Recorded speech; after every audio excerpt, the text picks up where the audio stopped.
and gentlemen, you're watching Yes.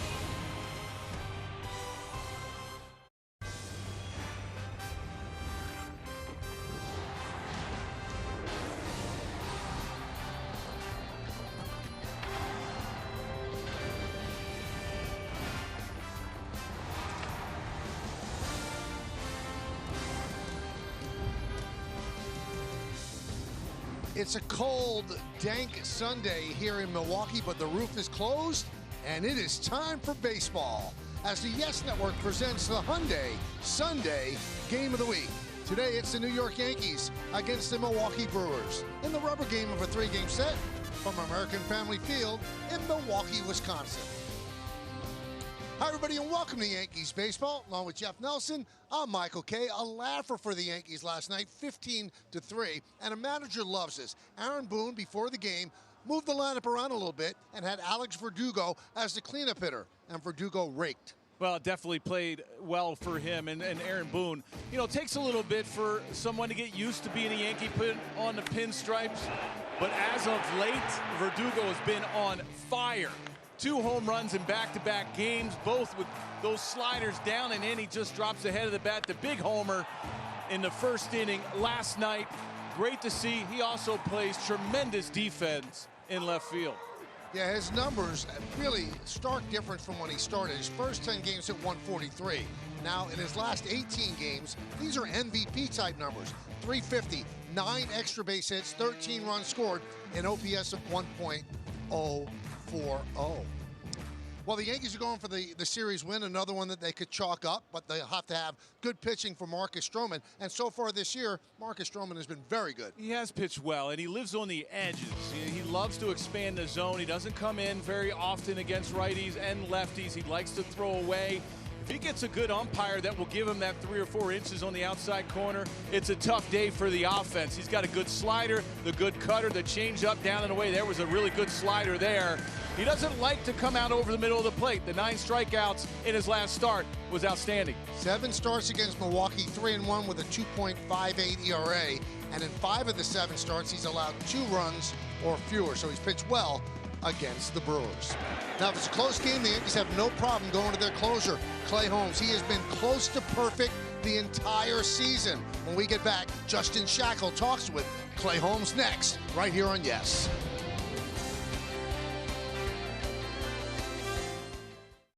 Milwaukee. Hey everybody, I'm Justin Shackle. Last night's blowout win for the Yankees allowed relievers in the bullpen to get a night's rest. And there are some new faces in that Yankees bullpen. Some key relievers have joined the fray, and yet the production level remains high. I asked closer Clay Holmes what's impressed him the most about some of the key and new arms down in the pen.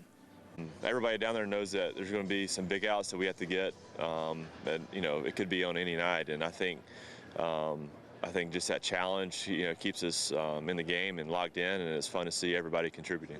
You entered today tied for the league lead with 9 saves. What's allowed you to get off to such a hot start?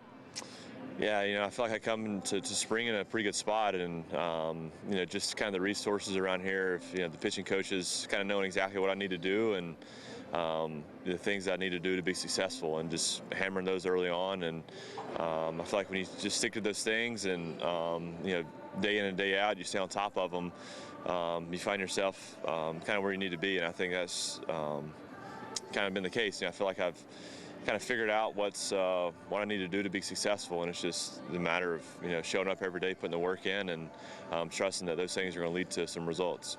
Holmes and the rest of the pen will be ready to go behind Marcus Stroman as he takes the bump for the Yankees this afternoon. When we come back, we'll have first pitch from Milwaukee. Michael Kay and Jeff Nelson have the call. It is the rubber game between the Yankees and the Brewers next on Yes.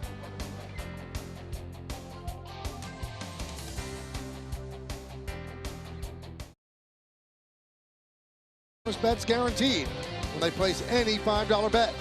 And by Yale New Haven Health, powering medical breakthroughs. Rick Cerrone, Jim Gantner, the old days. And the Brewers were in the American League. Now they're in the National League, and the Yankees and the Brewers hook up in this interleague matchup, the rubber game of this 3-game set. Brewers have taken the field. Myers taking his warm-ups, and we're taking a look at the Yankees starting lineup, brought to you by TikTok. Volpe, Soto, Judge. That's the top. The middle is Verdugo, Stanton, and Rizzo. And the bottom third of the order, Torres, Cabrera, and Jose Trevino, who finished last night's game on the mound. On the mound now is Tobias Myers. One start, first big league start, 0-1, 1.80. And we will take a look now at the pitching matchup. Well, Myers has a good mix. Fastball, slider, cutter, curveball, change. Fastball about 93, 94. K numbers were outstanding in the minor leagues last year at AA. 168 strikeouts, 137 2/3. And he's looking for his first big league win. And that is a Nissan pitcher scouting report.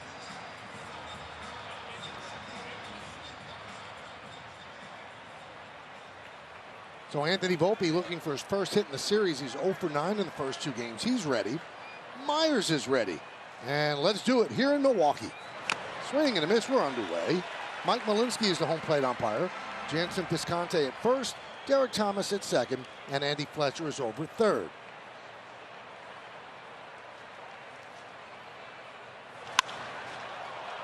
High fly ball right field. Churio will put it away. For the first out, let's check out the entire defense presented by Defender. Churio is in right, Blake Perkins in center, Sal Frelick is in left. We go the other way in the infield. Ortiz, Adames, Turang, and Bowers. William Contreras behind the plate. With Gary Sanchez, the DH. There's Juan Soto, who's 3 for 7 in the series with 3 walks. He's reached base safely 6 out of 10 times. He is an on-base machine. On-base percentage of .443, which is first in the American League. And that's what Myers would do. He likes to throw that four-seam fastball up. His fastball rides. He's got good riding action on that fastball. And then everything, that slider, that cutter that he just saw there to Soto, plays off of that. Kind of the same plane as the four-seamer. Doesn't throw the curveball, mainly a get-me-over. The changeup not too often. So Myers spent 8 seasons in the minors before he made his major league debut on Tuesday. That was in Pittsburgh. But how about this, Jeff? The first pitch that he throws in the big leagues, Andrew McCutchen hit for a home run. Yeah, did you hear the story about it? About when he used to go to Andrew McCutchen's camps when he was little. Really? Line drive caught there by Bowers. Let's take a look at the keys to the game, brought to you by Kia. Well, intimidating. You know, you watch the lineup and what the Yankees did last night. 4 big home runs, 15 runs. Does that intimidate the young Myers? 3 or more runs. 18-3 record the Yankees have with 3 or more runs scored and no hangover. You know, baseball, the baseball gods, 15 runs one night, 2 runs the next day. Hopefully that's not the case for the Yankees today. Yeah, so Myers, he went to McCutchen's camps when he was younger, growing up. And all of a sudden his first big league game was against the Pirates, and the first hitter he saw was McCutchen. So he asked some of his friends, give me a scouting report. What do I do against Andrew McCutchen? And they said, don't give him a fastball inside. The very first pitch he threw a fastball inside, took him beat. And he pitched well in the 5 innings. He ended up losing, hard luck loser, 2-1. So that first pitch was costly. 3-1 on Judge. And you mentioned all the years that he spent in the minor leagues. He's 25 years old, 5 different organizations.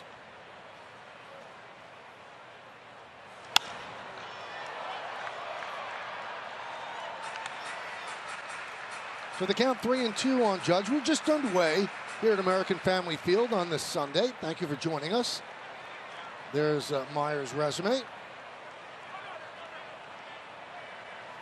Sometimes you never know when that organization that you get to, when it clicks.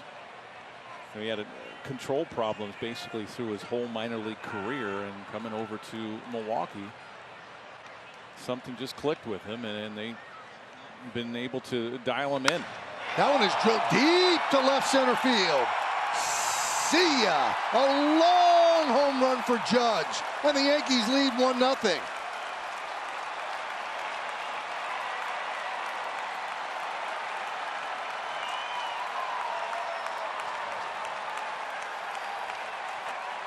Not so much for that four-seam fastball at the top of the zone. You watch where this fastball is, out, over, and up, and this was crushed. Aaron Judge has looked pretty good over the last, 3 or 4 at-bats going into last night.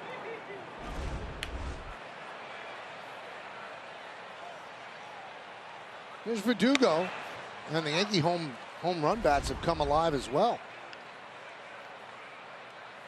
And that was demolished.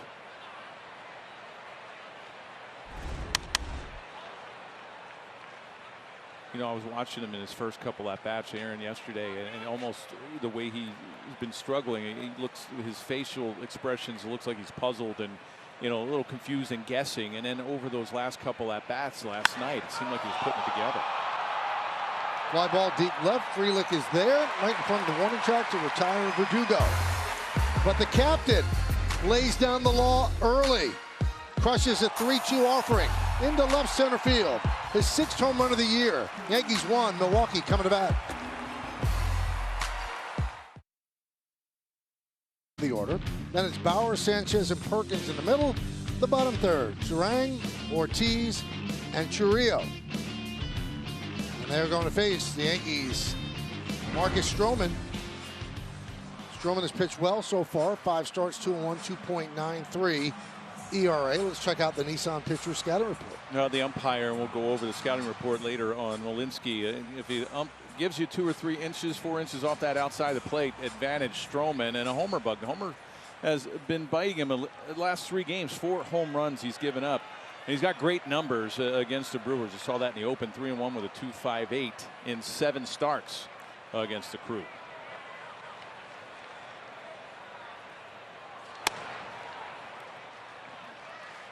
Frelick takes up and away, 1-0.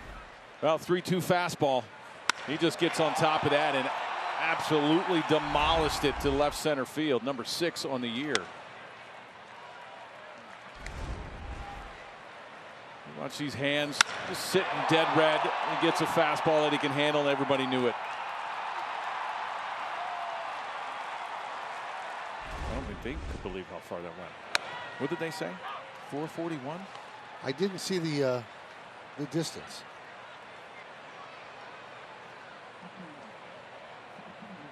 .441, you're right.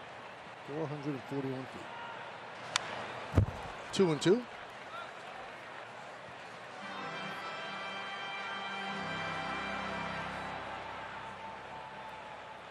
This is Stroman's 8th career start against Milwaukee. He's allowed just 24 hits in 45 1/3 innings pitched.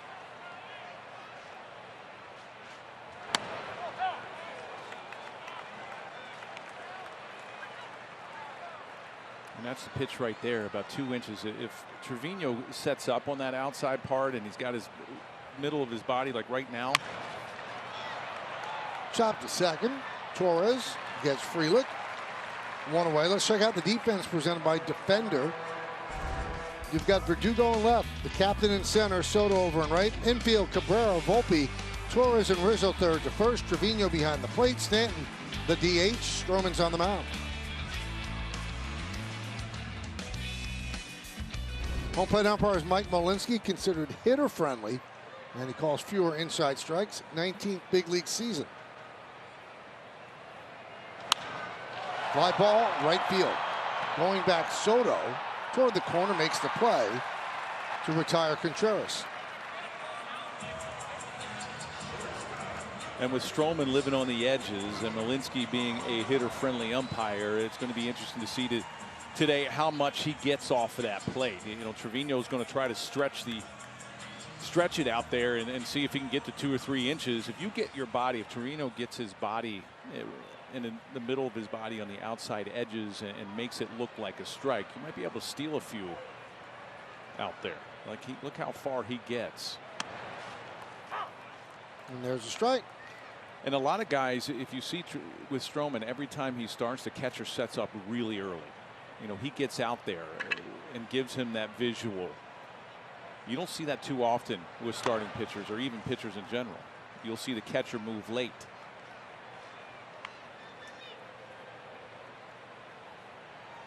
Is there the danger of tipping if you move that not early? tipping, but I mean, there's been times there that the coaches, the first base coach and the third base coach, they'll move up and down the boxes to give location. And if you're giving it up early, then sometimes a right-handed hitter, he'll look at the first base coach. You know, he'll move up and back. Now it's not happening now,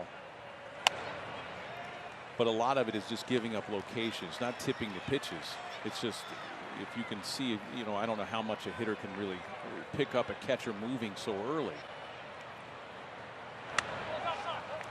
And Adames works a walk with 2 outs. And that's a pitch right there that if you get a pitcher-friendly umpire, you're getting that call 2 or 3 inches outside. Malinsky's not calling that. You know, because you're not getting that called, he may have to pitch a little bit more out over the plate. Here's Jake Bauers.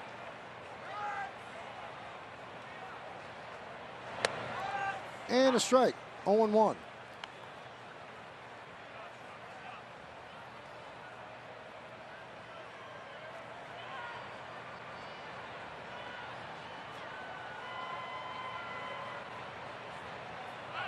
You know, in hearing Aaron Boone describe the way Stroman pitches, he said sometimes he'll miss on purpose to set up another pitch. So he's on the mound sequencing, trying to set up batters at the plate. You know, this is up and in, next one, well, I'll figure out where I'm going there.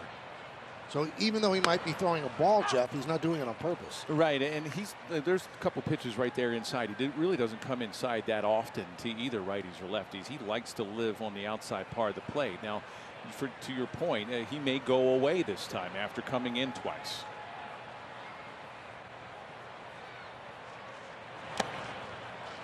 One and two.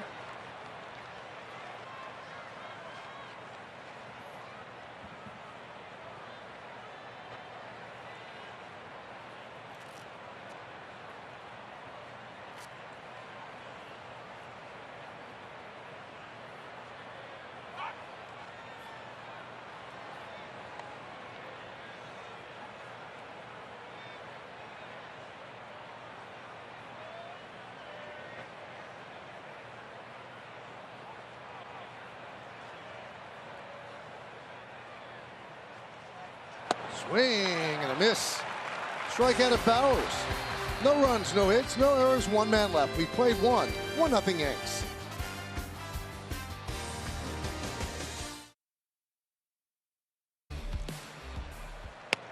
Giancarlo Stanton takes a strike as we start the second inning. Stanton and Judge homered last night when the Yankees won 15-3. 37th time they've homered in the same game. And the Yankees are 33-4 in those 37 games. So that'll get it done.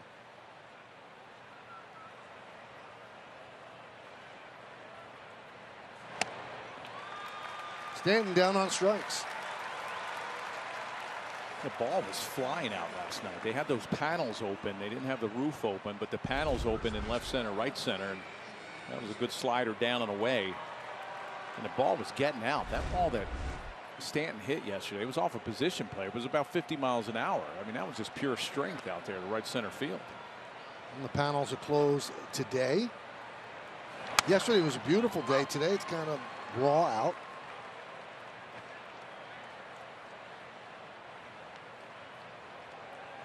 Now, we mentioned the Yankees scored 15 runs yesterday. That one is driven to right field. On the run is Churrillo, and it's over his head. And it bounces over the wall, but comes back onto the field. They do not call it a ground rule double, but a double nonetheless for Rizzo. Looked like it bounced into the bullpen and back. Man, that was a bad route by Churrillo, the right fielder. He went straight across instead of going back. Look at this route. He goes straight across, and then he has to cut back. And it hits off to the top of the wall. Yep, it did not go into the bullpen and hit the yellow line. You know, instead of going at an angle to the ball, he goes straight across and then has to cut back towards the bullpen, and that cost him.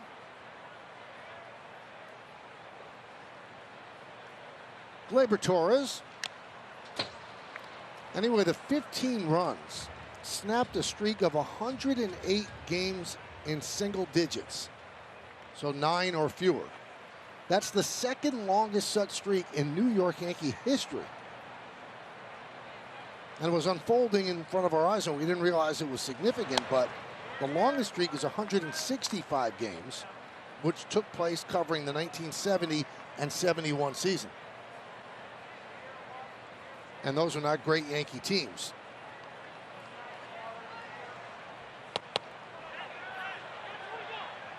But a very sluggish offense certainly flexed a little bit yesterday. Yeah, they did. Some big hits by Torres, Wells, Rizzo. Torres got 3 hits, 3 RBIs. That's where Myers likes to live. Yeah, 15 runs, 19 hits.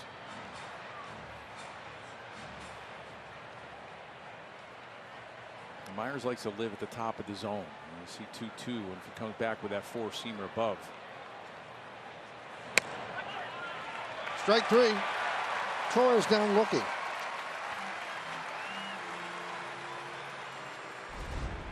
I didn't climb the ladder with it, but it was a 95-mile-an-hour 4-seam fastball on the outside part of the plate and locked up Torres.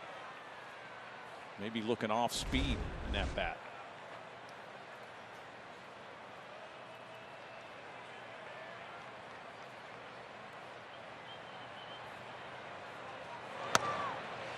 Oh, a strike to Cabrera. Now Myers started the year at AAA Nashville.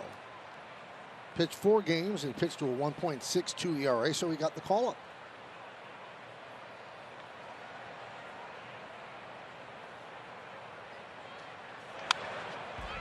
Oh, 2. Oswaldo 5 hits in his last 33 at bats. His average now at 258. With all the injuries has gone through the Brewers staff. Miley out for the year, Woodruff out. He could stay up here. Strike 3. He rings up 3 strikeouts here in the second, pitching around the Rizzo double.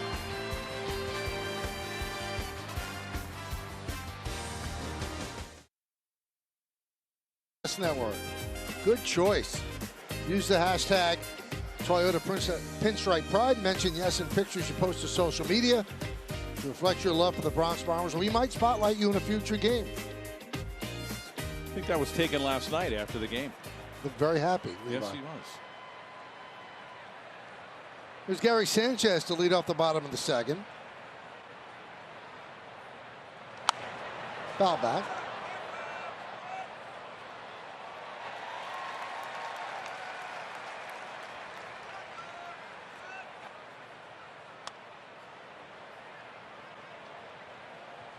Gary signed with Milwaukee in February, 1-year, $3 million deal. Incentives can push it to $7 million. And that hits him. So Sanchez will take first. Looks like it got him with a splitter. It's supposed to be away, just slipped out of his hands. Got him in the forearm.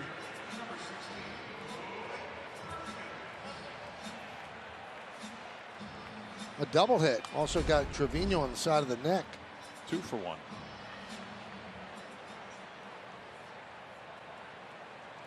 There's Blake Perkins.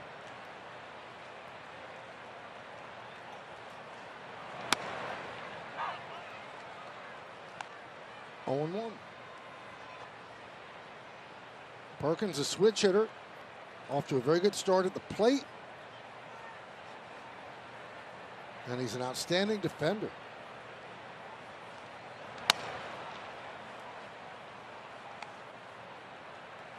Now the manager, Pat Murphy, was skeptical of Perkins hitting when he first saw him. And now after watching him, he says he was, quote, dead wrong. That Perkins can, in fact, hit. Well, he's gotten off to a great start here. Switch hitter.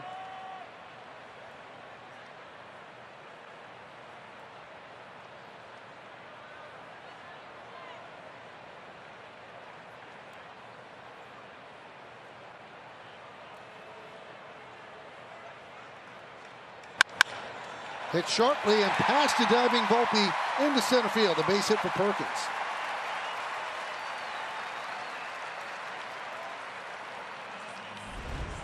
That was a sinking fastball, supposed to be away. It caught too much of the plate, and when Stroman's living on the edges, sometimes when he catches too much of the plate, that'll happen with his fastball just out of the reach of Volpe.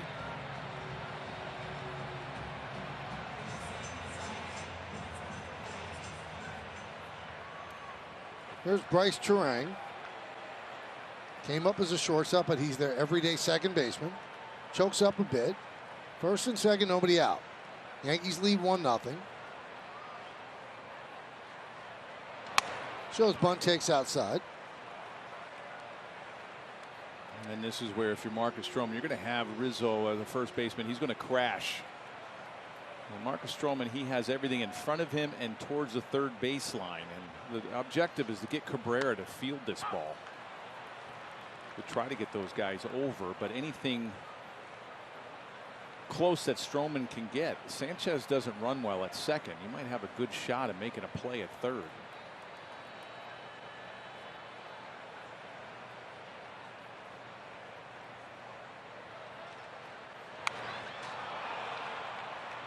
Well, we saw this on Friday.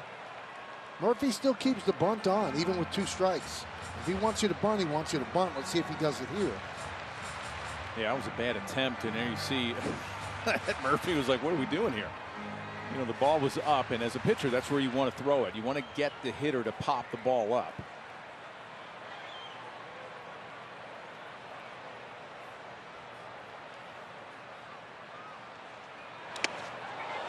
Quite a pick there by Trevino. Well, slider down and in. It was an outstanding stop.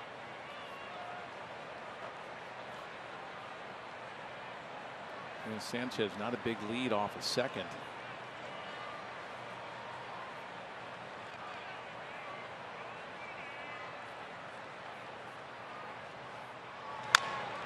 Chop to third. There's one across the diamond for the double play.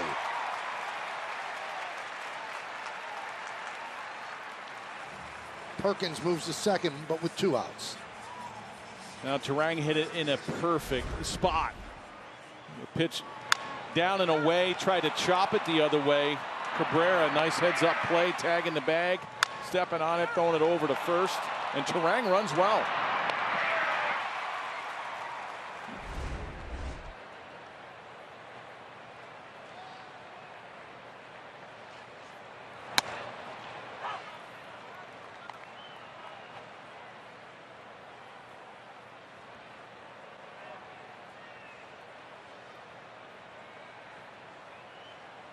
Oh 1 on Ortiz, 4 for 8 in the series. 1-1.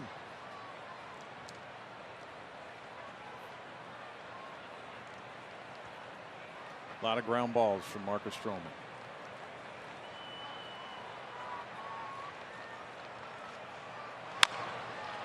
Tapped out, foul, right side.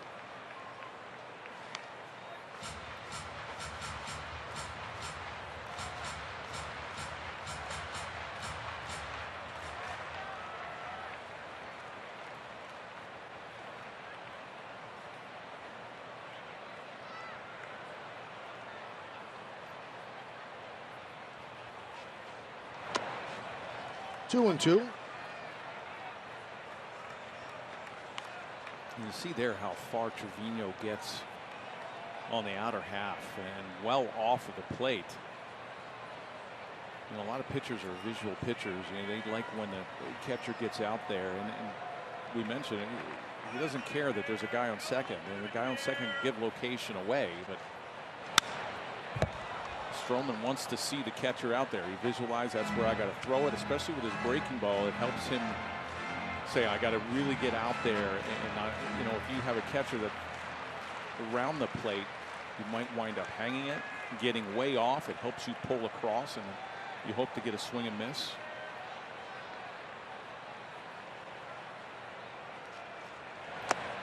Three and two on Ortiz.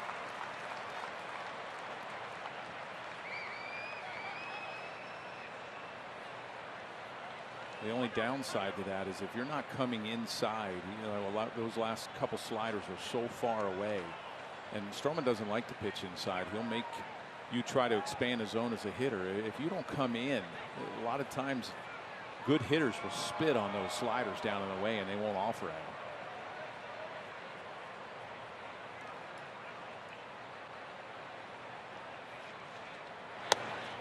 him. And he worked the walk. Stream every out-of-market game live or on demand. Blackout and other restrictions apply. Visit MLB.tv for details. Not saying he did it on purpose, but he's got a very weak hitter coming up. And Stroman's a veteran, and maybe rather face Trujillo. Yeah, and Ortiz has been hot the first couple games for the Brewers. That could be with first base open. You could eliminate that. He doesn't like to throw inside, especially to right-handed hitters. If you just showed him just one pitch in there, they're not going to see that outside pitch as well. You're not going to be able to spit on that slider down and away. You might get a few more offerings. Grounded to first, knocked down by Rizzo. He takes it himself, and that'll do it in the second. No runs a hit, 2 men left. We played 2. It's 1-0 Yanks. Position player to pitch in a Yankee win since Rocky Colavito back in 1968. Although in that game, Rocky Colavito actually got the victory. And Justin, I know you were part of a scrum talking with Trevino. He still had a smile on his face today about pitching last night. And he had the ball from the game last night on his shelf in his locker, and he said he wanted to split the ball in half so he could share it with Austin Wells. But I asked Austin how many times did he throw the sign down for the knuckleball. He said way more than Jose threw it.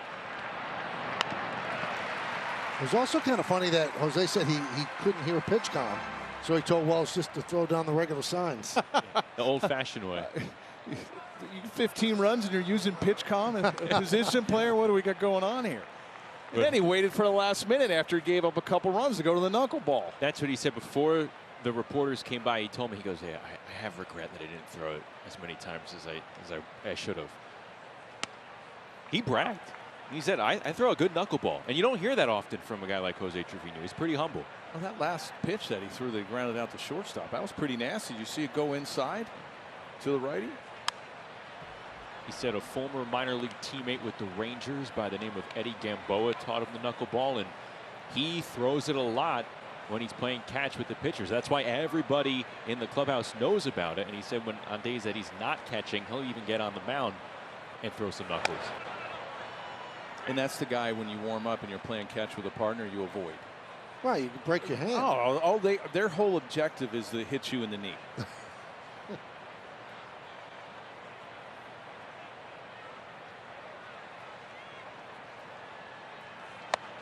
Now the funny part of how managers worry. So it's 15-1, and they bring in Trevino, and Matt Blake, the pitching coach, says to Aaron Boone, "Well, what's your threshold?" Ground ball is short. Meaning, at what point do we get nervous and get up a reliever? And Boone said that if it was 11-1 before Stanton's home run in the top run, he said he would not have brought in a position play. He said he just wouldn't have risked it. Did they ever think about letting Weaver go out? Did they know that he's never had a big league save? I mean, you're already losing him for a few days anyway. I think they said after 15-1 they wanted to use a position play. Here's Soto. Well, after he gave up a couple runs, I was getting worried. The old adage, no lead is safe. That's how these guys feel.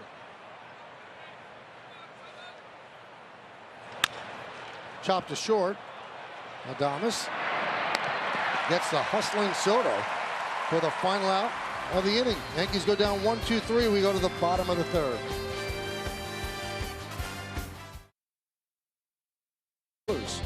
And by the New York Lottery. Get out there and play.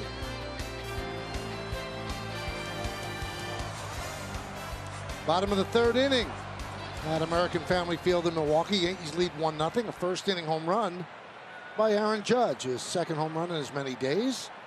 Top of the order for the Brewers against Marcus Stroman. Here's Frelick.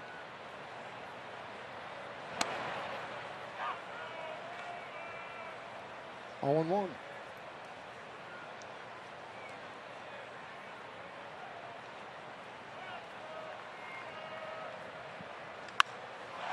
High fly ball, deep right center, going back Soto and Judge turning, and it's going to play off the wall. Judge plays it quickly. Frelick's going for 3. The throw is not in time. It's a triple to open the third for Sal Frelick. Missed a home run by a foot or so. Well, missed because of that outfield wall there in the gaps. It jets back and it hits off. It's a hanging cutter. You know, watch where this hits, and there you see the wall, how it goes from right center field and then jets straight to center. Nice job by Aaron Judge playing that off. If that gets by him, that could have been inside the Parker. He's thinking Frelick might have got it, and then he turns on the Jets. Here's Contreras. High fly ball, shallow right field. Making the catch is Torres, and he quickly throws home, keeping Frelick at third.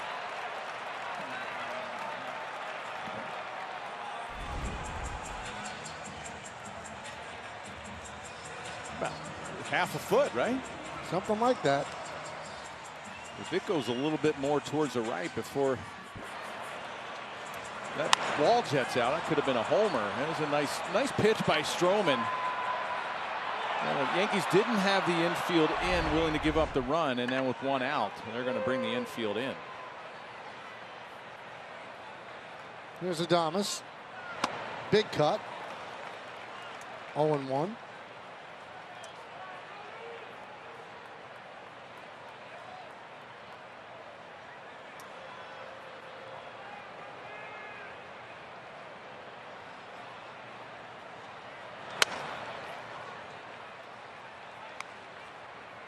One and 1 on Adames, who walked in the first inning. Infield in, Frelick's at third with 1 out. After a fastball in, there's a good chance of maybe going away with something, maybe try to get a ground ball. 1 and 2. And that's what he can do to righties. If he just shows a pitch in, it opens up the outside part of the plate so much. Adames not a good breaking ball hitter. You can stay with that same pitch, you might get a strikeout.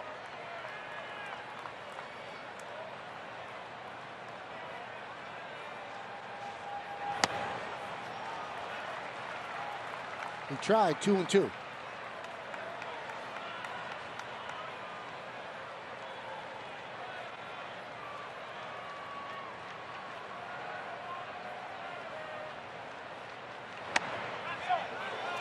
Count is full.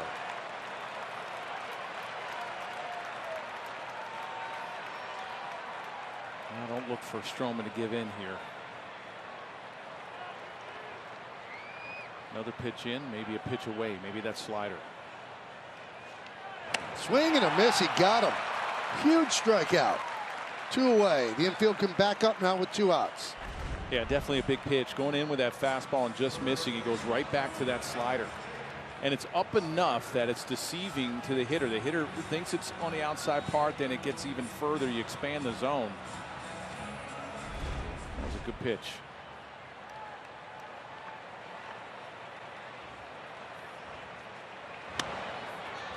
Bowers swings and misses. Brewers 17-9, the Yankees 18-10.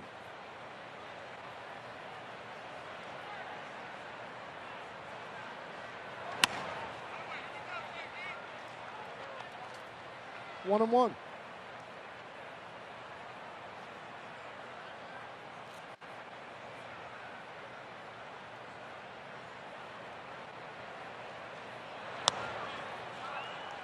Two and 1 on Bowers, who struck out in the first inning. Milwaukee's only lost 1 of their first 8 series. They're 5-1-2. The only series they lost 2 out of 3 to San Diego. And the Yankees have only lost 1 series. That's to Toronto And they split the 4-game set with the A's. So what you're saying is somebody is going to lose their second series. That's what I'm saying.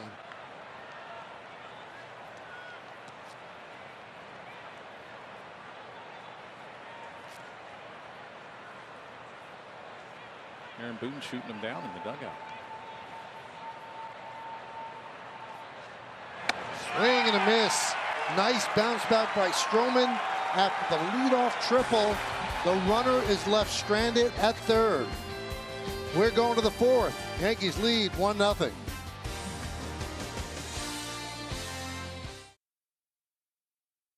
In the 1st inning, he leads off here in the 4th.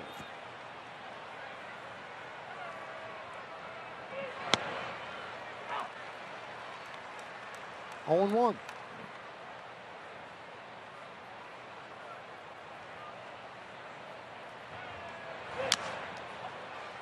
Oh and 2 on Judge. This is in the 1st inning, a 3-2 fastball.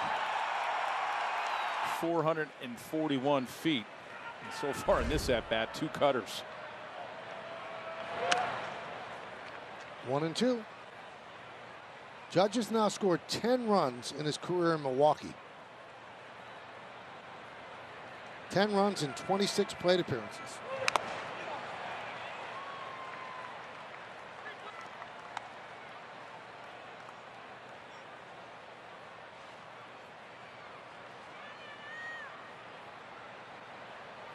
Means he scored a run in 38.5% of his plate appearances. That one is driven out to right field. Trujillo is there.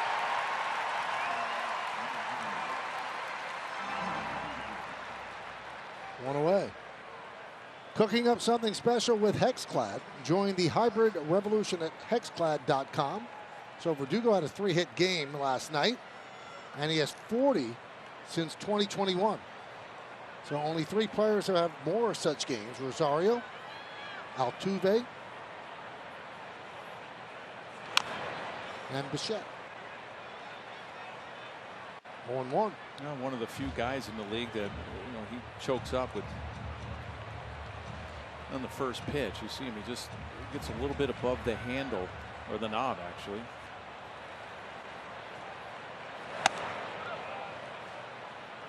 Really gotten comfortable here after struggling the first couple games or couple weeks of the season. He's been on fire. Last 18, you saw in the open.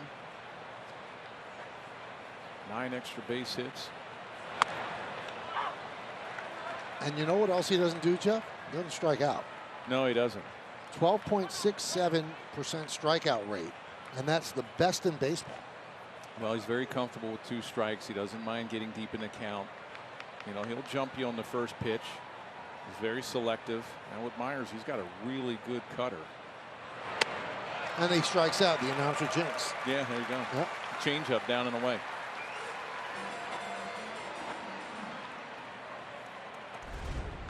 This is a nasty changeup. After a couple backdoor cutters on Verdugo, that had a lot of movement, and that's a pitch he doesn't use very often.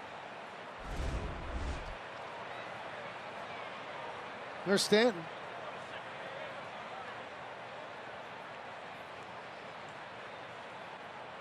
I believe time was called. Yeah, I don't know if the pitch clock came on. I think the umpire said, wait a minute, the clock wasn't running.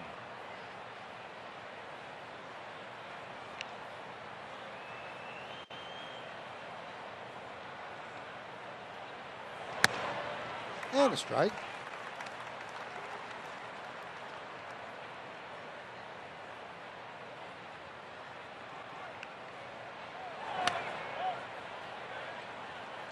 Fourth inning, 1-0 Yankees. Rubber game of this 3-game set.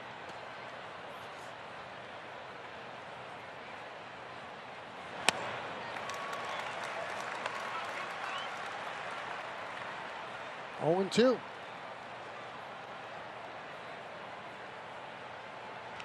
Four strikeouts so far for Myers, and now 5. A 1-2-3 inning. He's retired 8 in a row since Rizzo's double.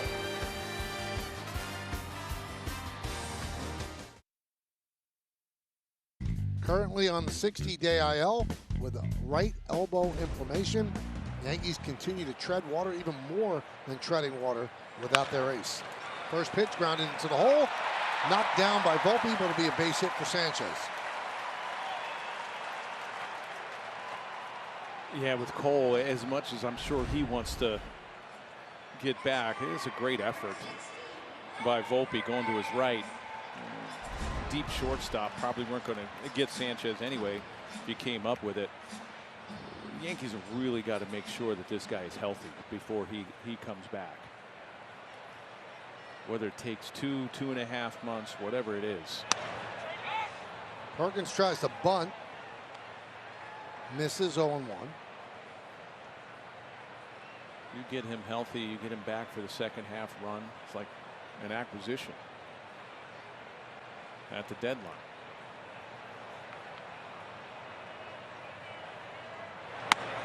And a strike. 0-2.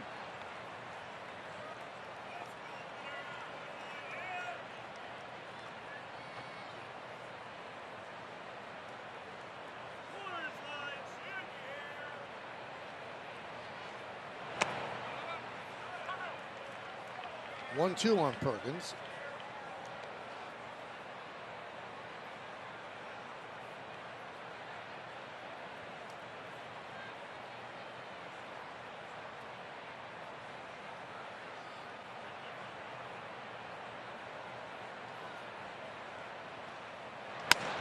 Strike three.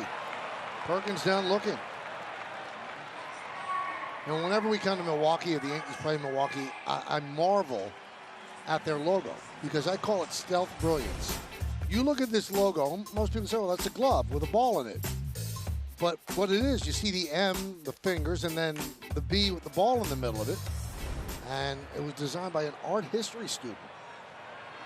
And I think it's brilliant in its simplicity. It's a great logo, and you really have to look at it twice just to pick up that M and the B, and because it will look like a glove. I mean, it's a great logo.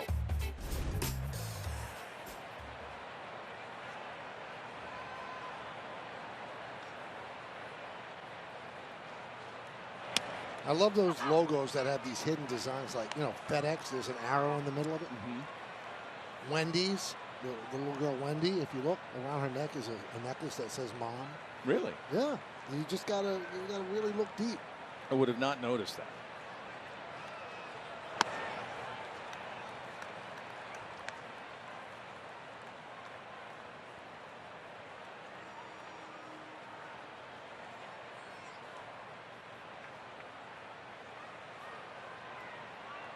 Although I don't eat at Wendy's enough to be looking at Mom.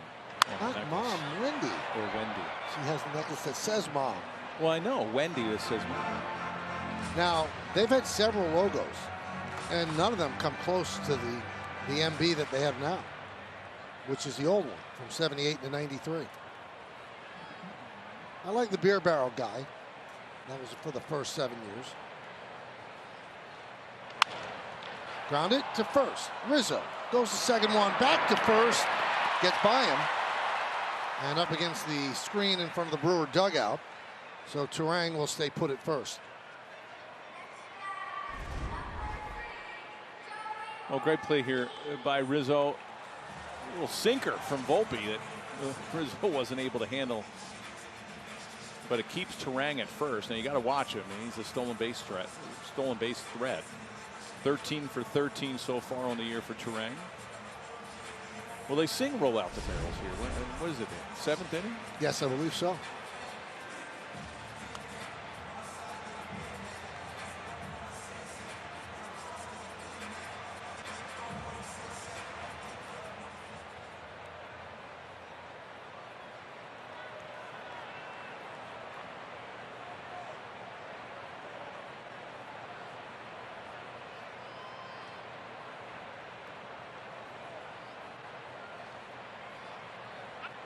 I was watching the post-game press conference of Pat Murphy, the Brewer manager. Oh, yeah. And he actually made me feel good, because he's at the press conference sitting at the table, and he's got his 3 young kids, his young son, sitting there. I think his youngest son is 5. He's 65 years old. So, I mean, I consider myself an old dad with a 9 and 11-year-old at 63, but Pat says, no problem, hold my beer. Well, I thought it was his grandkids, remember? Yeah, we thought it was, yeah. And then we looked it up, and there's kids. Love it. Good for Pat. How's it going to be when they graduate high school? And at their graduation, you got could be wheeled up in a wheelchair. He says, "Oh, it's so nice that your granddad came to the graduation." I get it all the time when I go to my kids' school. Oh, Callie, is that your grandfather? No, it's not. 2-0. Jody never gets grandma. I get grandpa. She looks a lot younger. Thank you, Jody. Yes. Well, I told you yesterday, I thought she was a lot younger than you. Yeah, just 3 years. I thought it was a lot more. All right, Jeff, thanks.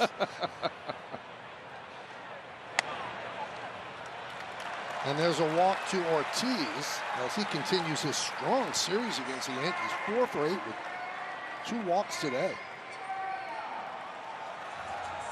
Marcus Stroman, you said it in the set, is living on the edge, but you didn't mean it that way. He's got a lot of runners on base, but he's working out of jams. Yeah, and you're going to go out and talk to him just a little bit. When you don't get an umpire that's going to give you a few inches off the plate, a lot of times you'll have to come back in over. He doesn't have an overpowering fastball. New customers can get $150 in bonus bets guaranteed on any $5 bet. And the one thing, when you notice the Adames at bat when he was throwing the fastball inside, and he typically doesn't do that against righties, you can do that against every righty with his stuff. You don't have to have the overpowering fastball. You know, I know he loves living on the outside corner, both the lefties and righties. But just that thought, putting in the hitter's head that you'll come in, you'll get a lot more ground balls. You eliminate some of the extra pitches that you have to throw. The Adames at bat was brilliant, and he can do that against every righty. Brewers 0 for 5 with runners in scoring position today. They were 2 for 11 yesterday, and those were the doubles by Sanchez and Ortiz off Trevino.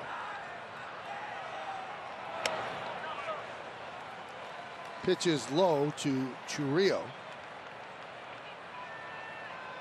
Last 12 games hitting just 118. He's 20 years old.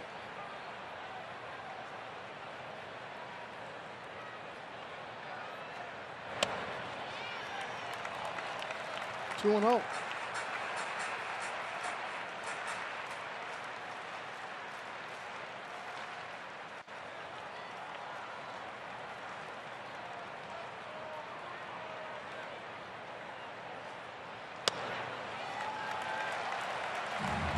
You do not want to walk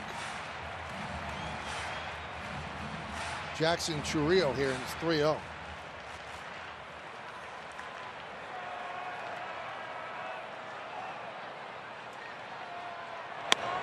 There's a strike. On deck is Sal Frelick. First and second, 2 outs. We're in the bottom of the 4th. Yankees lead 1-0 on the Judge home run. Brewers threatening. Tap, right side. Torres to Rizzo, and they got him for the final out. Through 4 innings of play, Milwaukee has left 6 runners on base.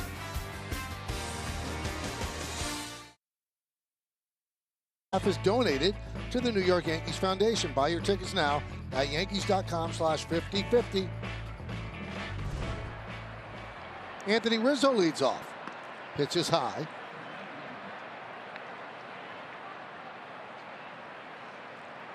Check out Coors Light beating the pressure. Rizzo's at 299 home runs. And that's just a single, but he'll take it. So he's 2 for 2. One away from, or is he tied with Tim Sockeye Salmon? Yeah, he's a good player. He was. When he gets his 300th home run, Anthony's going to be the 161st player in baseball history to do it. And this could be the place he does it because he has 18 home runs at Milwaukee, 16 as a Cub. Grounded to short. They get 1, that's all they'll get.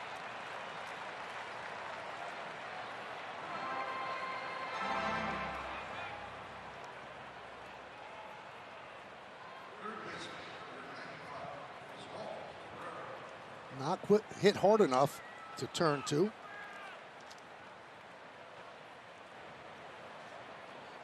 Here's Oswaldo Cabrera, struck out looking in the second.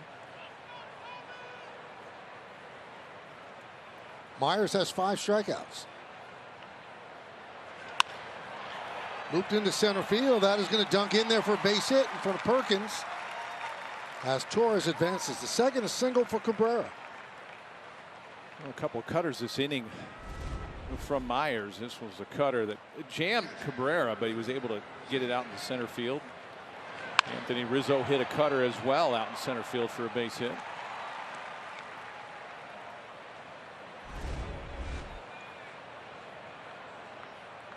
So here's Jose Trevino. He grounded out to third and is only at bat. 11 for his last 29.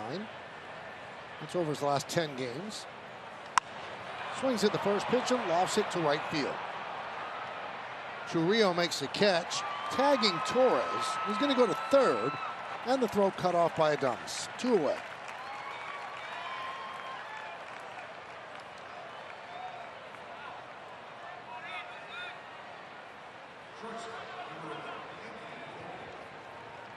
And that's going to bring up Anthony Volpe. He's 0 for 2. Fly ball to right and the ground ball to short.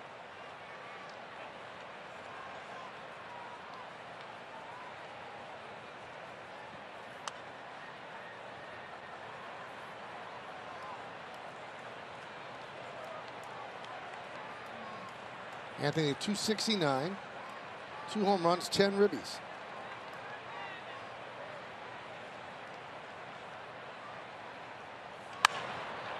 This guy the other way. Another big crowd. This one's not a sellout. Last night was. So 3 good crowds for the Yankees and the Brewers. Well, with first and third, Myers has a big kick, leg kick. A lot of teams with first and third with 2 outs, they'll try to attempt to steal. Now Sanchez does have a good arm. Driven out to right center field. That one is deep. That ball is gone. A 3-run home run for Volpe, and the Yankees lead 4-0.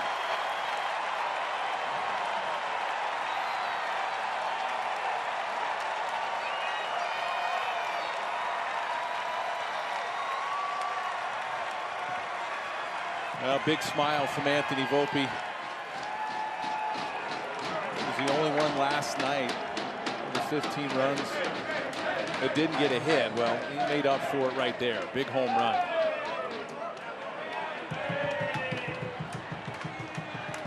Third home run of the year for Volpe. Now has 13 ribbies. Soto takes one in the dirt. 1-0. Yeah, he gets a fastball he was able to handle. Myers wanted to go away with it, and the ball carries here here in Milwaukee. You watch this, it hits right above that Toyota sign. Grounded foul. All the runs that Myers has given up here in his young career, his second start, have been on the homer.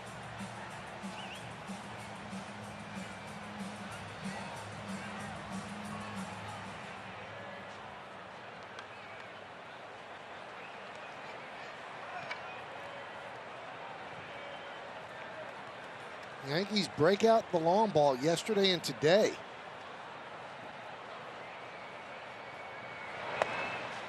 Two and one. They had a stat where a little over 47% of their runs come via the homer.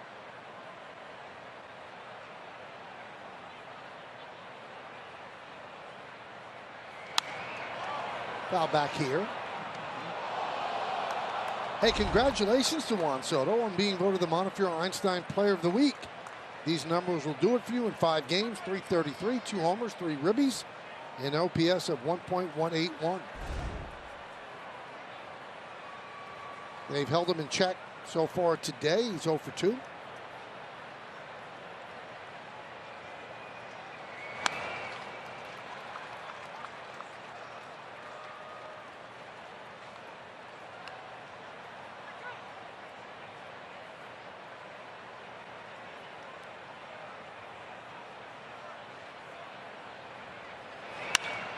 Ground ball and grabbed beautifully by Terang. Gets to his feet and fires. He took a base hit away from Soto. Beautiful play by Terang. And a beautiful swing by Anthony Volpe. He goes a long way to right center. When it lands, it's 4-0 Yanks.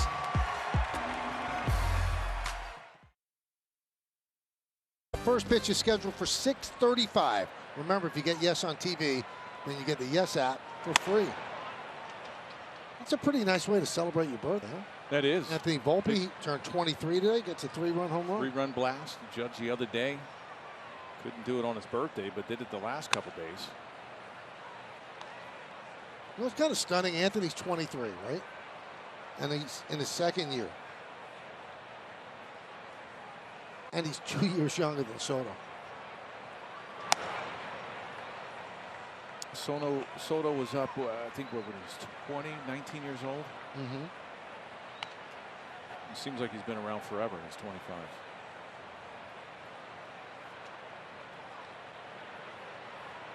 So Anthony with a home run on his 23rd birthday, the youngest player to do that since Rusty Torres back in 1971.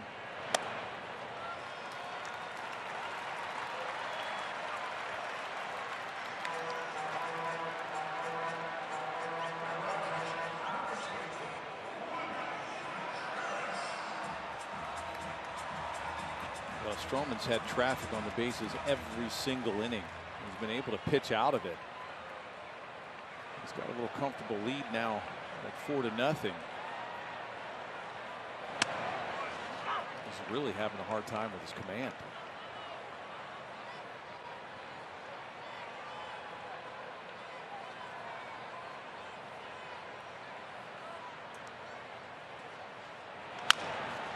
Tap slowly to third. Cabrera cannot handle.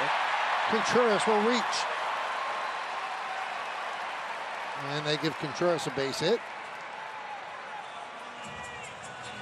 Now, tough play. You know, you're playing deep. Cabrera was, and for him to come in and make this, you see how far behind the bag he is, and he was jammed. Contreras was, and tried to make your best effort. Just had to come up with it really cleanly to be able to make a throw, and I still don't think you're going to get Contreras at first.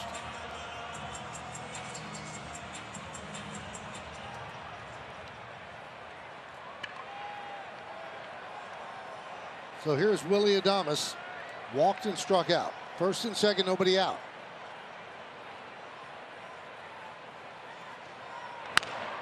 Grounded foul.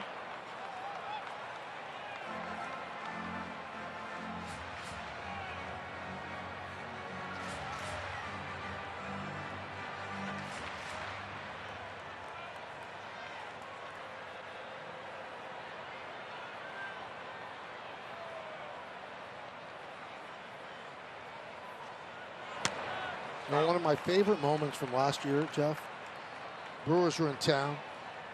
I believe it was Old Timers Day.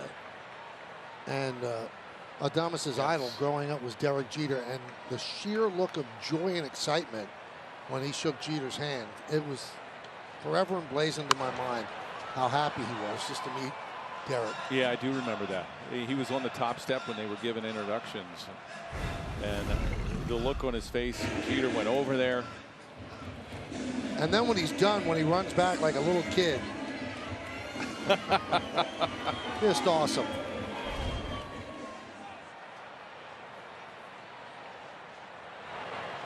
One and two on Willie. We got Adames with the slider away after coming inside with a fastball a couple times. You got to watch in there. You got to make sure you get it in before you go away. You might go with slider again. That one is ripped into right center field. It's a base hit, cut off by Soto. Frelick will score easily. Stopping at third is Contreras. Adames with an RBI double. Milwaukee's on the board. And it's 4-1 Yankees.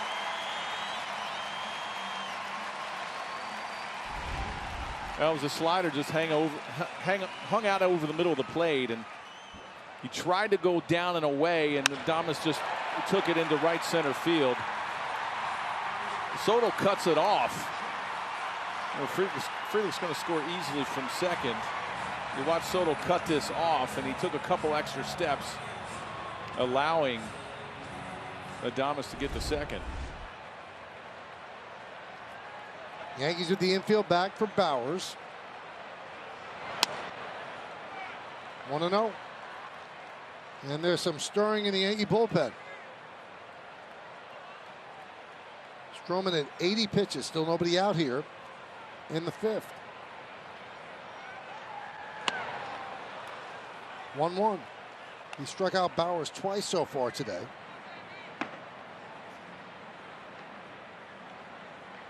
Marinaccio up in the pin for the Yankees. He's gotten Bowers with sliders in. He tries to go in there with that cutter.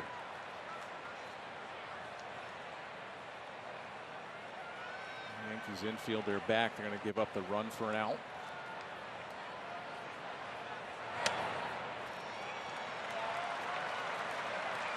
Three and one on Bowers. Gary Sanchez on deck.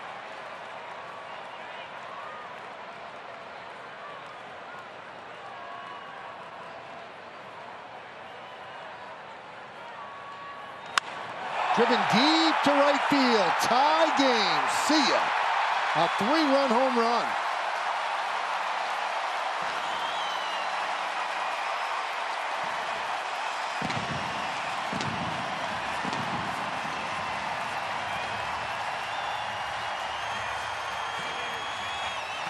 When you live on the edges like Stroman does, and you have an umpire that's not giving you off the plate, you start missing way out there, and when you have to come out over, you wind up making some mistakes, and that was a cutter that was just left out over the middle of the plate that Bowers was able to handle. Still nobody out. Here's Gary Sanchez.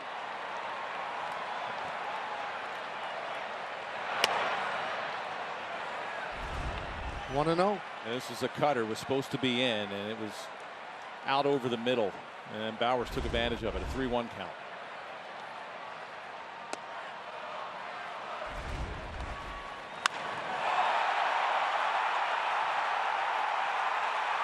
Well, you said on the scouting report, Jeff, a hitter-friendly umpire does not play into Marcus Stroman's game plan. He needs just a bit off the corners. Yeah, so then all of a sudden you have to adjust your game. As a pitcher, if you know, and you know immediately, I've seen many starting pitchers go and they have a book of every umpire that's behind the plate. And they know if that guy's a hitter-friendly umpire, what's he going to give me? Is he going to shrink me up and make me get it out over the middle? So as a pitcher, you got to change your game plan. All of a sudden, hey, I can't live on the corners.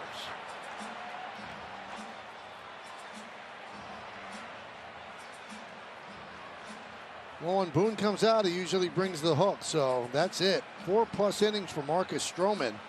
All falls apart here in the 5th inning. He'd been flirting with trouble, but the Brewers finally break through here in the 5th.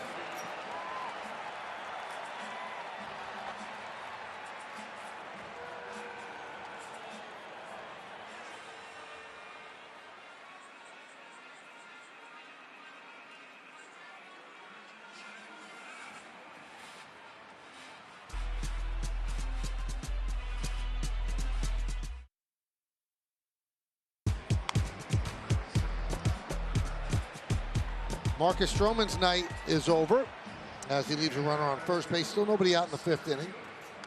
So that runner is his responsibility. He's allowed 4 runs. He did walk 5 through 88 pitches. And turns it over to Ron Marinaccio. Yeah, Marinaccio threw on Friday. Inning in the 3rd. Shutout baseball, 1 strikeout.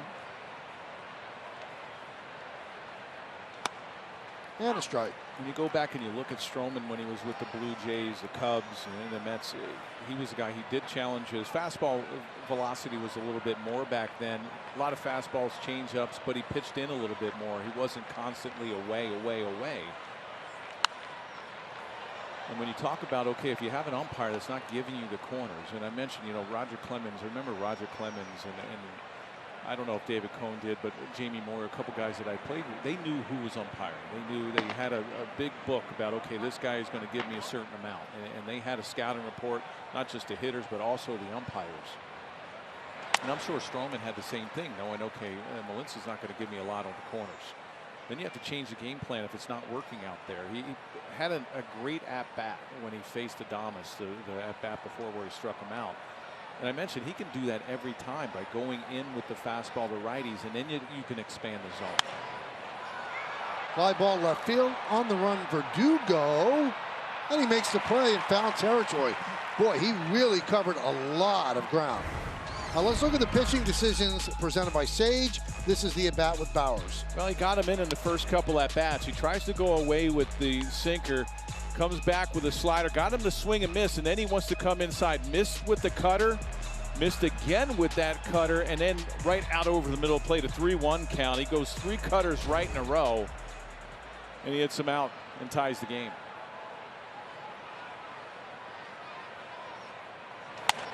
Bryce Terang takes outside, 1-0. That was just right down the middle.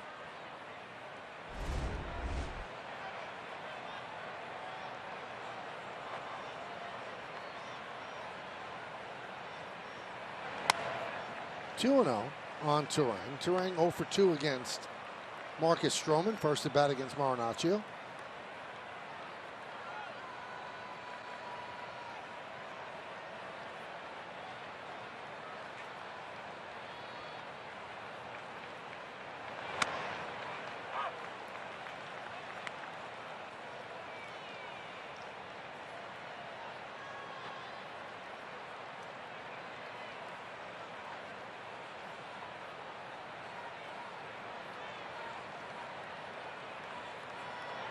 Three and 1.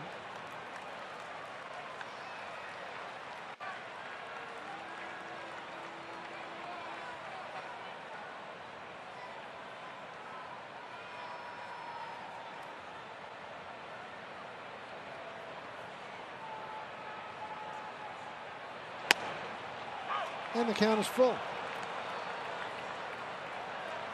Sanchez at first, held there by Rizzo.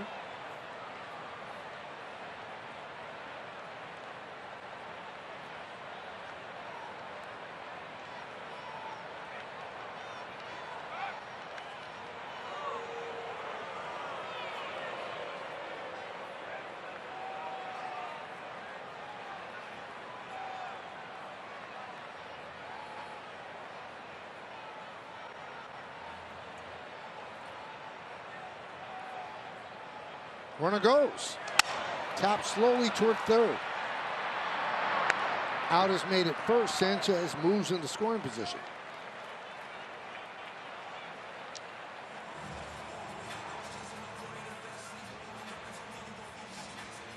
I was a little surprised that Sanchez took off. 1 out, 3-2. And it worked out because they would have gotten the out at second.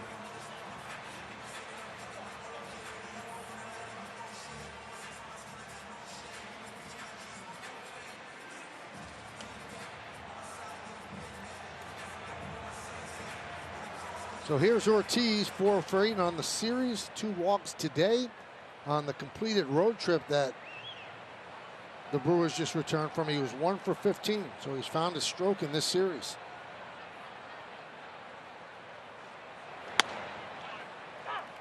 Gets the outside corner with a strike.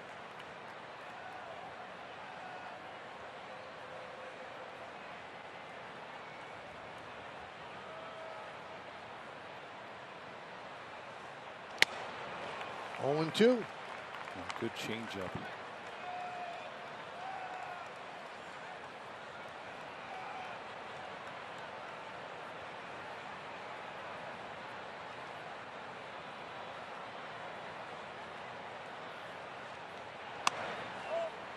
One and 2 on Ortiz. Yeah, that was close right there. Watch how close this fastball at 94. It looked like it clipped that outside edge.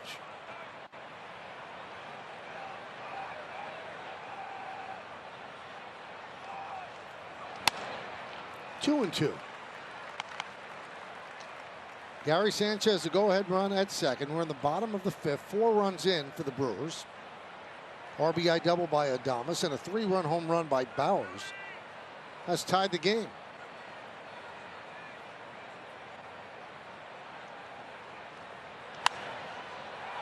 Popped up behind the plate.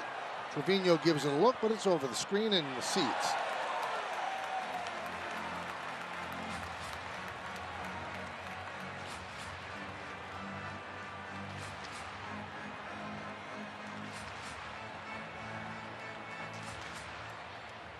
Well, that fastball was at 93. The way that Ortiz is looking here, he might be looking off speed, looking for that changeup. He let 2 fastballs go that were pretty close on the outside half. 3-2. Well, Stroman's pitched around Ortiz in his first couple at bats when first base was open to get to Chourio. This might be a situation, first base open. You don't want Ortiz to beat you. He's been pretty hot, Chourio, that is. With first base open, you might not give him anything good to hit. Chourio is 0 for 2. 3-2 on Ortiz. Sanchez at second. Pitch. He walked him. 3 walks for Ortiz. And both Stroman and Marinaccio know each time who's on deck. That's what it comes down to. Well, as a young, aggressive player, Chourio is. You can get him to swing out of the zone. You can expand on him. He's very aggressive. He wants to come up big. He's really struggled here. 202 average. He swung at a bad pitch against Stroman. He had to count in his favor, and he winds up grounding out to second base on a slider down and away. So you can really take advantage, especially early with a first pitch. Changeup. Milwaukee firmly behind Chourio. They have to be. In December, they signed him to an 8-year, $82 million contract before he played a game in the big leagues. He's 20 years old. Driven down the left field line. On the run is Verdugo on the track. He makes the play. Chourio gave everybody on the Yankee side a little bit of a scare. It's 4-4.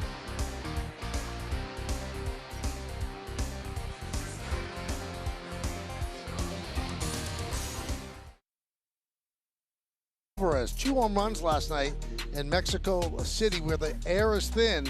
Both of the home runs traveled 461 feet. So that's going to do it for Tobias Myers, who pitched okay, made those 2 mistakes, and they turn it over to Abner Uribe. He'll appear in his 12th game for Milwaukee. Uribe, good fastball, 98 to 100. And he also throws a slider. He throws a lot of fastballs, 68% of them are that heater. How about the Astros?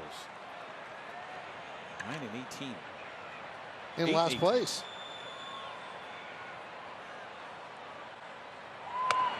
Uribe deals inside the Judge at 100 miles an hour.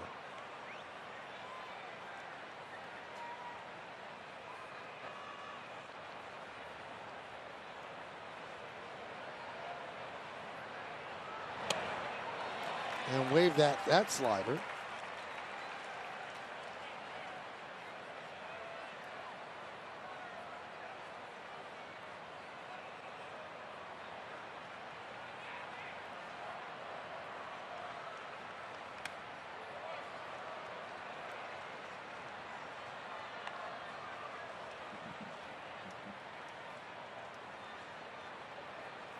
Third baseman's playing shallow left. Trying to keep your feet on the dirties as deep as you can get.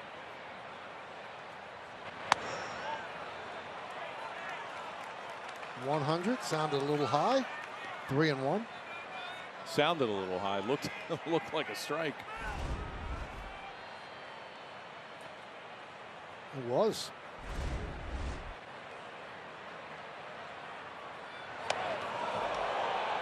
Wow, that's got to be a scary at bat. Judge works a walk to start off the 6th. Well, when you got 99 coming right at you, at number 99.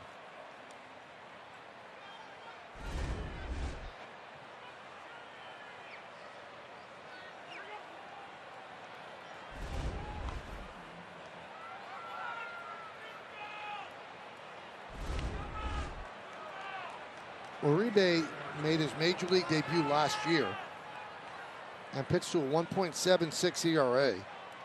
Gave up just 16 hits in 30 and 2/3 innings. Struck out 39. Velocity's down a tick or two this year.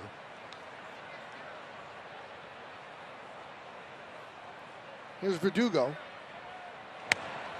Now he had the inside track at the closer role when Devin Williams went down, but he took a step back and Joel Payamps has grabbed the job.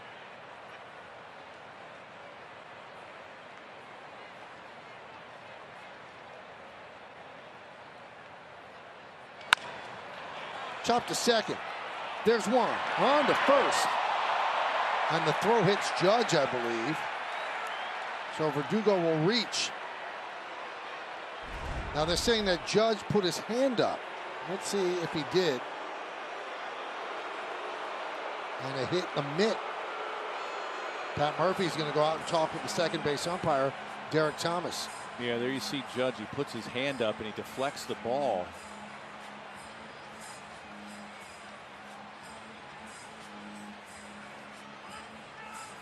See, it hits right off of the oven mitt. And that was an easy double play.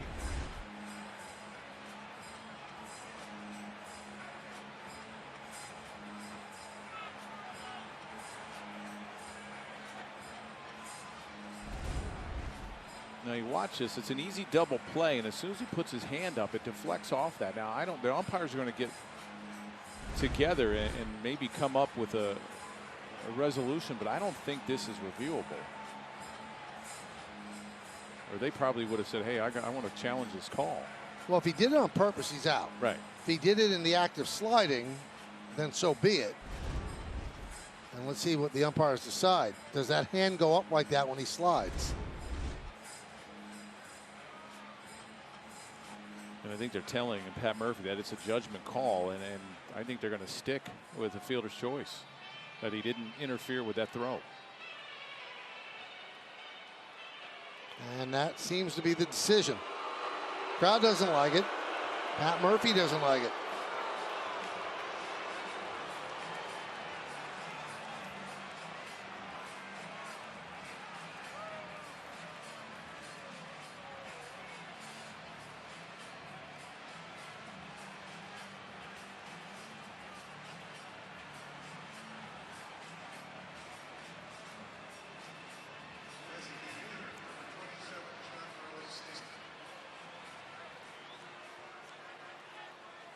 So here's Stanton. Struck out twice against Myers.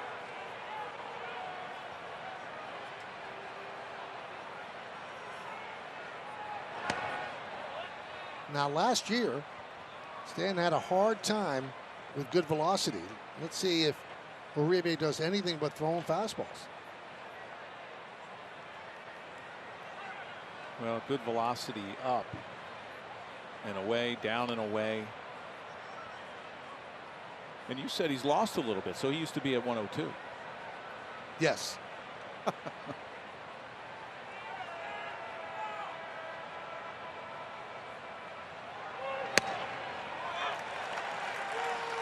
That's 100.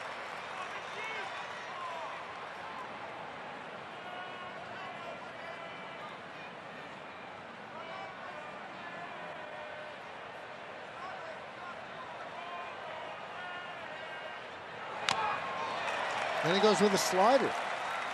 1-2. That becomes effective because you have to start your swing earlier on the fastball. Well, you respect that 100 miles an hour, and next thing you know, he drops an 88-mile-an-hour slider on you. He can do anything once here. He can go fastball away or slider again. Stanton's 3 for 8 in the series, and every time he's made out, he struck out. So he has 5 strikeouts. Also has 4 ribbies in the series.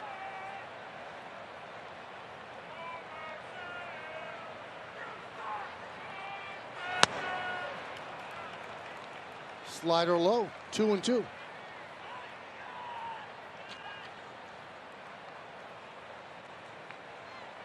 you're Stanton, you're probably looking for something away. He's got great power to the opposite field.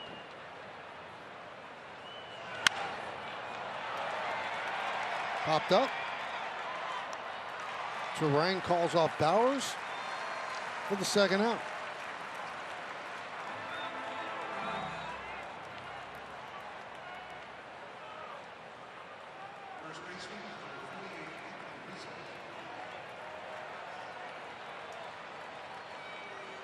And here is Anthony Rizzo sitting on 299 career home runs. He's 2 for 2 today. He's pumped the average up to 264. 4 home runs and 13 runs batted in.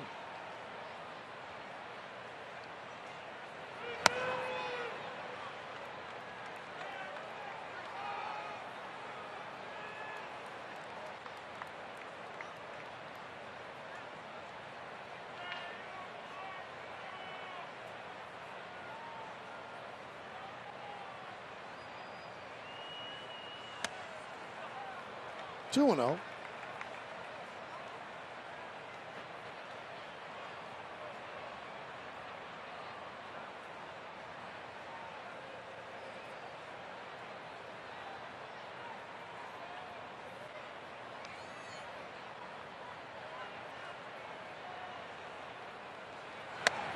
Three and 0 on Rizzo. Torres on deck.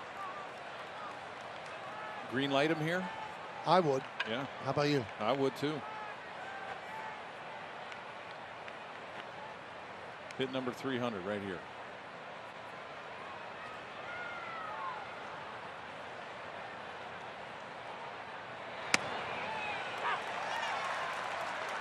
Took it for a strike.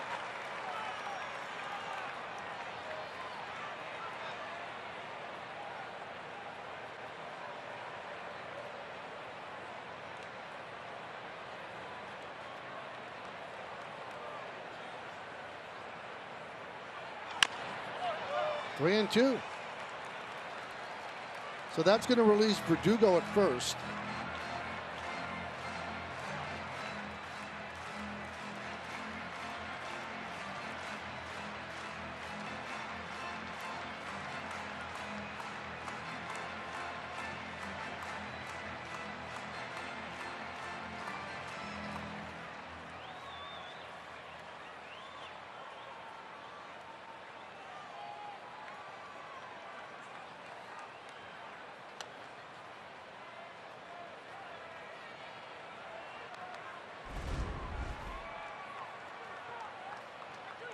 Ooh, right off the side of that right foot.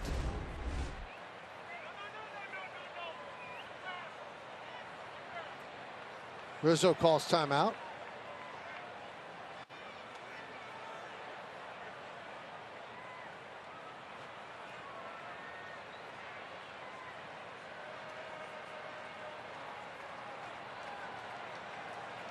Bowers plays behind Verdugo, who will be going.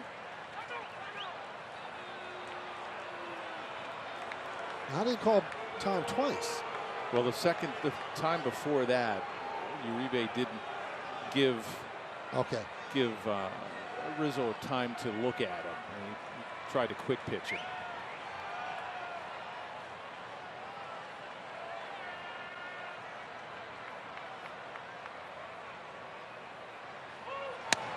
And he works a walk.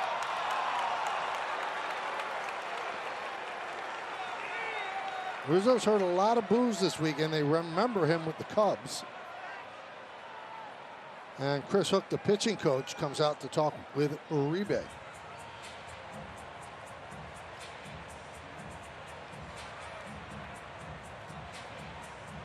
Anthony Rizzo, 18 homers here in Milwaukee. This copyrighted telecast presented by authority of the New York Yankees and may not be reproduced or retransmitted in any form, and the accounts and descriptions of this game may not be disseminated without the express written consent of the New York Yankees. 4-4 game. We're in the sixth, first and second, 2 outs. Gleyber Torres waiting to face Abner Uribe.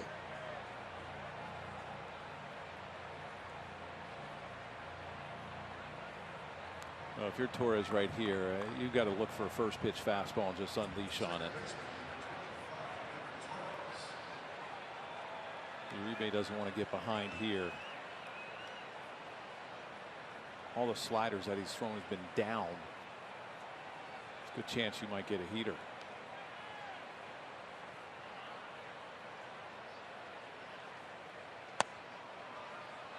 And he gets one low and away. 1-0. Still waiting on his first home run. Luis Urias, the only major leaguer with more plate appearances without a home run.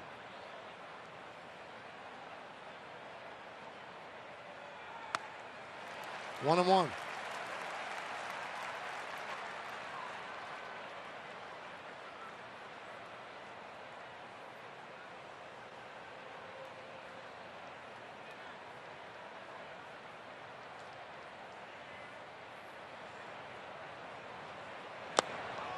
Two and one.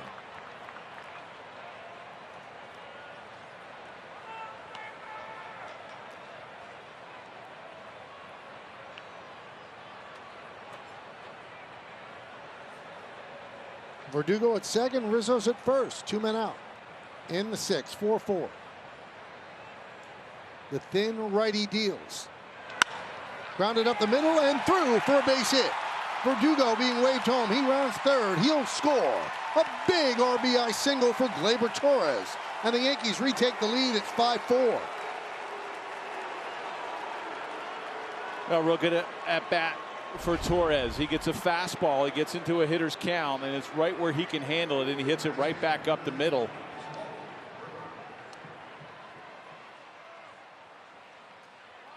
Had a good day last night. And a real big hit. And the go-ahead RBI right here.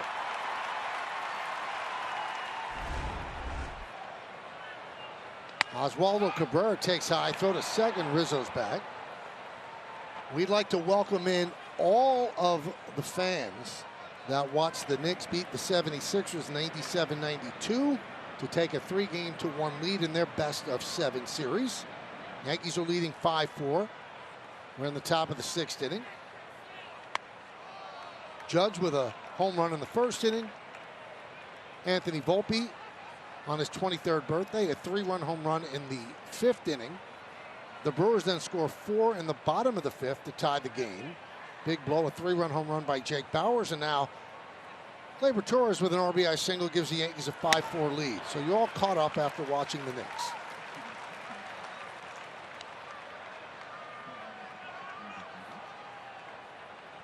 For Ribby's last 2 games, he had 2 in the first 27 games of the year.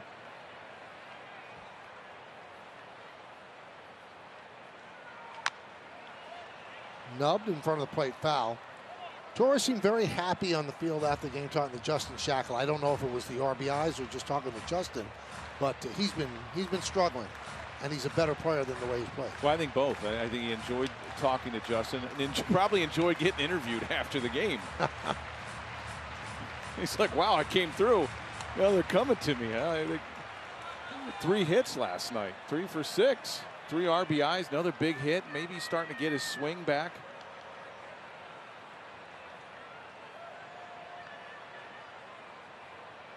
Two. 3-2. You know, Gleyber's always been a guy that is a good belt down hitter. Anything down he can really handle. That pitch he likes so much up top, he has a hard time getting on top of that pitch.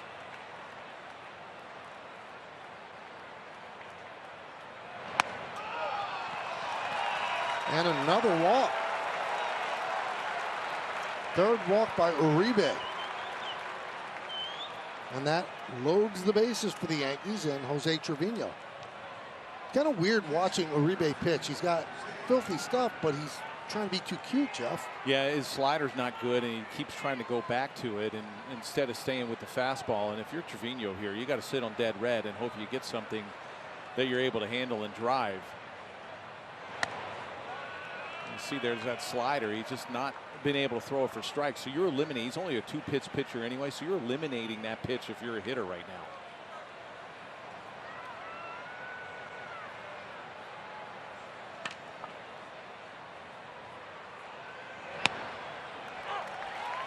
That slider drops in for a strike. Yeah, you still have to sit dead red. I mean, that was one of the few that he's been able to get over.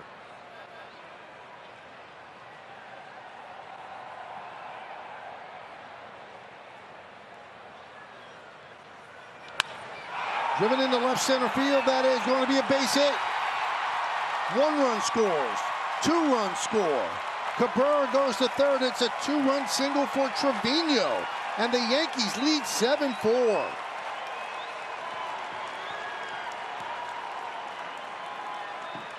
He tried to come back with that slider. It was a bad slider. Look, right up the top of the zone, about chin high. Where this pitch is, he just tomahawks it into center field. And that pitch was just easy for him to handle, and gets a key base hit with 2 RBIs. Well, Pat Murphy has seen enough of Abner Uribe. He has turned a 4-4 game into a 7-4 Yankee lead. So Murphy is going to signal the bullpen. Yankees have runners on first and third, 2 outs. Anthony Volpe coming up. Yankees lead by 3. Stay where you are.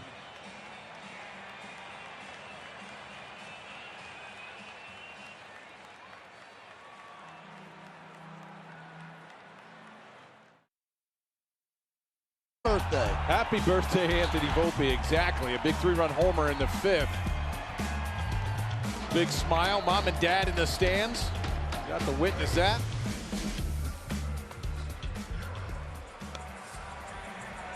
That was his 3rd home run of the year. He has 13 ribbies. And it was his first hit of this series. He was 0 for 11 before that. Here's Elvis Peguero.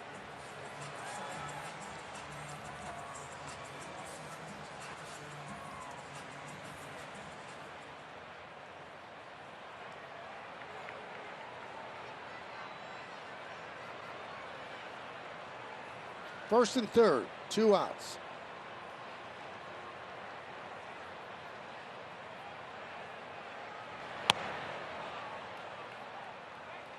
One and 0. Peguero threw an inning of work on Friday. Shutout baseball, struck out 1. He's got a fastball in the upper 90s, 96, 97. Also a fastball slider guy. That one gets past Contreras. Here comes Cabrera. He'll score. Trevino moves to second, and the Yankees lead 8-4.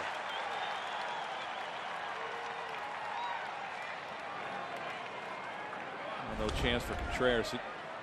Just a slider down and away that Peguero pulled. Wasn't even close to the strike zone. The Yankees capitalizing on some mistakes from the Brewers in this inning.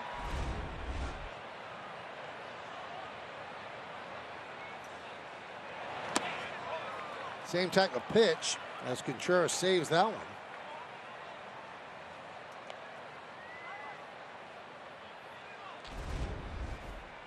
Another slider way out of the zone. He's getting a workout behind there.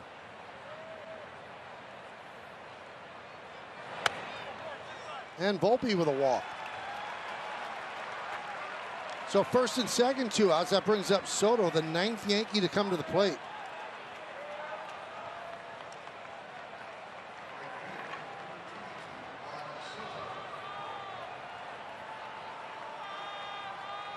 Milwaukee's thrown 35 pitches this inning. Soto's 0 for 3.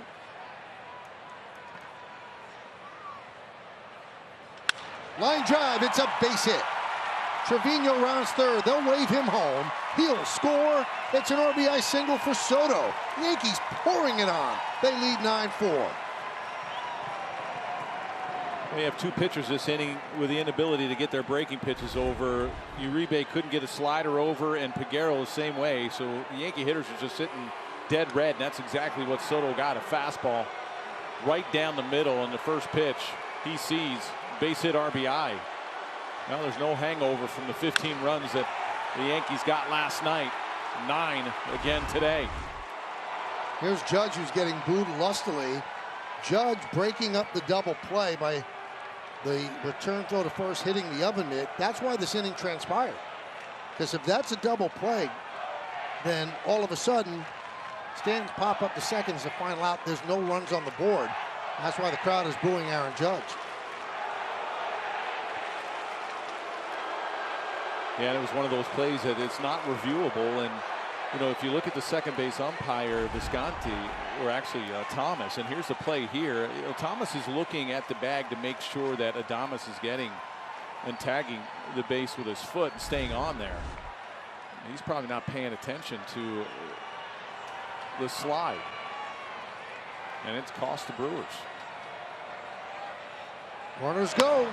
Throw to second. High and not in time. Double steal. Volpe and Soto. Volpe 7 stolen base. Oh, it's a good double steal. You see Soto, he's watching Volpe the whole way because he wants to make sure if he's going, I'm going to get a good jump. And with the first baseman back, Soto had a big lead. Base hit. Volpe scores. Soto will score. It's a 2-run single for Judge. And the hits just keep on coming. Yankees lead 11-4.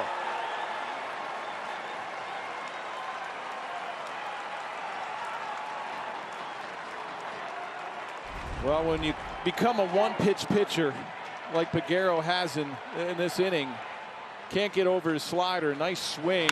He gets a fastball, Judge does, hits it in the hole.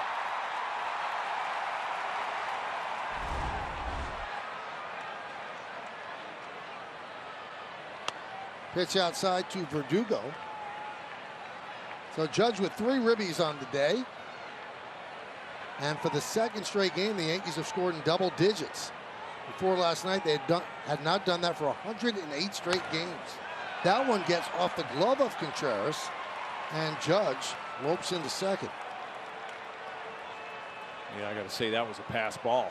It looked like Mike Tyson back there boxing. And it has scored that.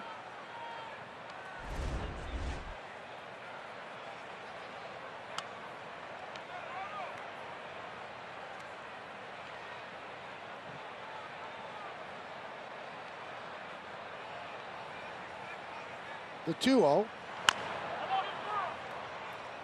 2-1.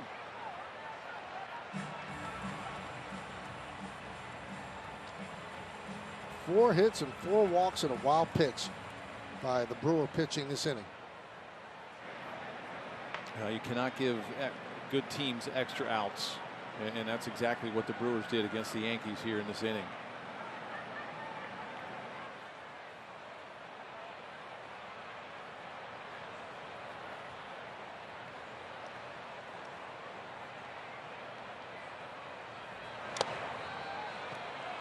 Peguero all over the place.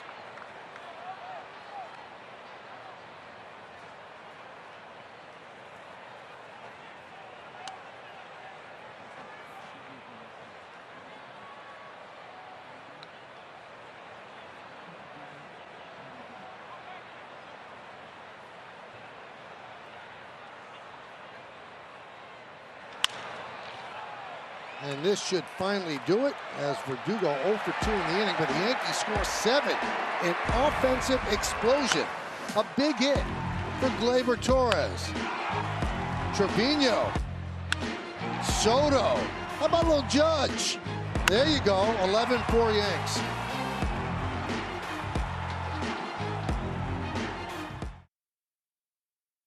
'85 home runs.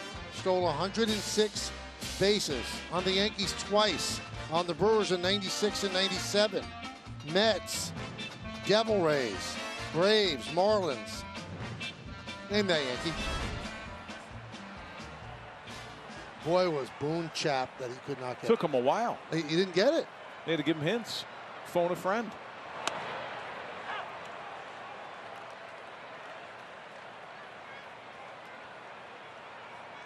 Oh and 1 on Frelick. Marinaccio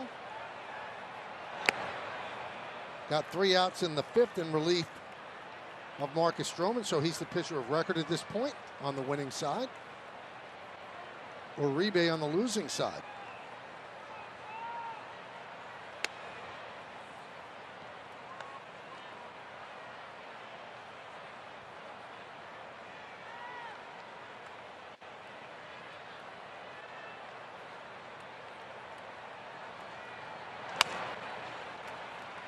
And down goes Frelick for out number 1 in the bottom of the 6th. Oh, good fastball. He stayed away from Frelick. Marinaccio did. Change-ups away, fastballs away, and he got him with a good two-seamer away. Good movement.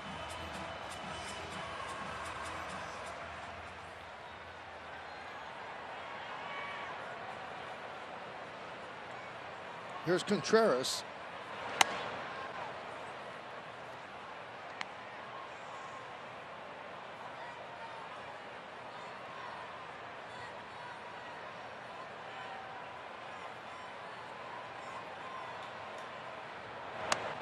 Pitch high, 2-0. Contreras with a slow roll to third in the fifth. Picked up a hit. 1 for 3. 2 for 10 on the series. Grounded to third, past a diving Cabrera, and that'll go into the corner down the left field line. And Contreras pretty much walks in the second with a double. And he's just reaching second in. Just a fastball that was supposed to be away. Contreras gets it in. You see where Trevino's setting up. And it gets in the inside corner, and he ropes it down the left field line. Walks into second.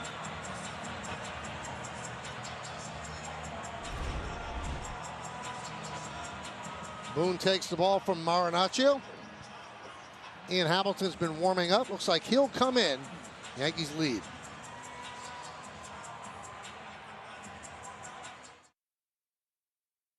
Tigers, it's Yankees tumbler night. First 18,000 guests 21 and older going to receive a Yankees tumbler courtesy of Budweiser. Tickets are going fast, so get yours today at Yankees.com.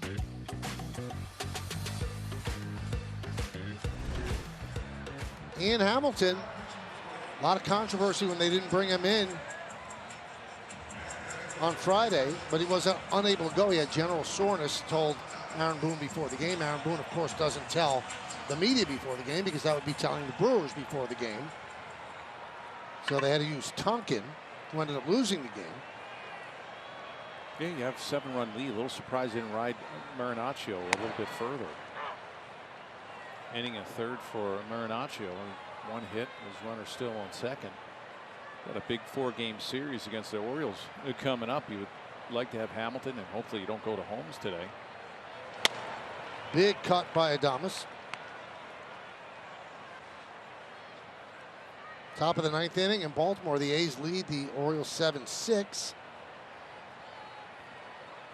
Yankees and the O's essentially in a tie atop the AL East. Orioles percentage points ahead. But that 4-game set is going to be a battle for first place. Early, but a battle nonetheless. Yeah, this whole road trip is a good test for the Yankees. And so far here in Milwaukee, they've done a great job. And the Brewers getting off to a great start. They were third best record there with the Yankees coming in. Ground ball to third. Cabrera. 2 away as Contreras stays put at second.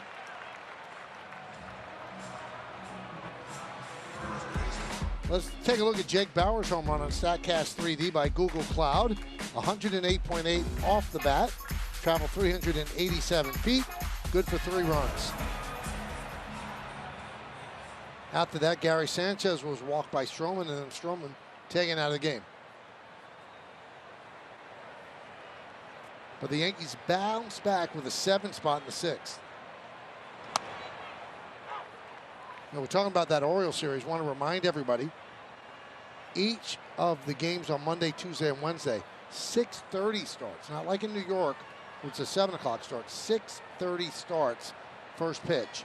And then Thursday's an afternoon game. There's a base hit to right field. Contreras can stop at third. Soto comes up throwing. Cut off by Rizzo, so a single for Bowers. He's 2 for 4.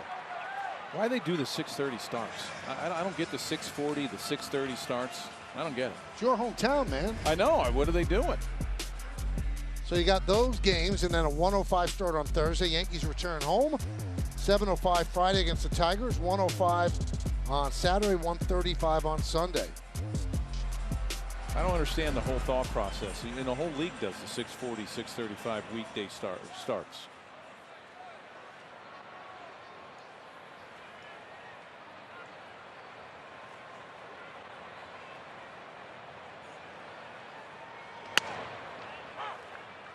Mets and the Yankees don't do it. A lot of teams during the week, 6:40, 6:35.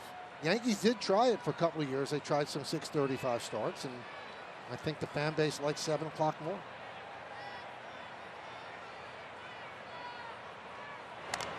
And Gary Sanchez gets hit again. Second time today. This time it looked like it got him on that right wrist.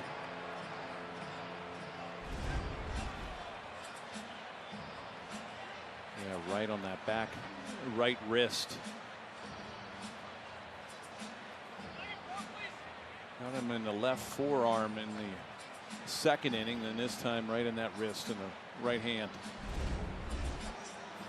Gary's been on base 4 times in this game. 2 hit by pitches, 1 walk, and an infield single.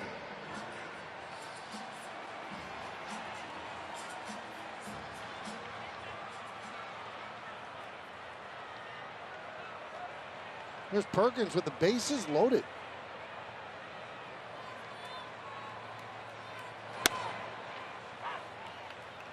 Brewers can get right back in it with a big hit here. They're down 11-4.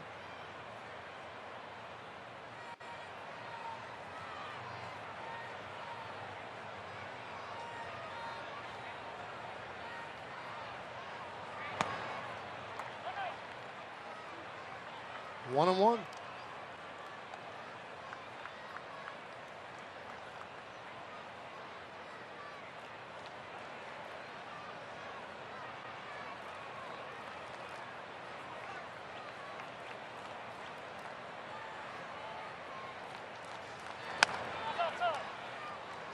Two and one.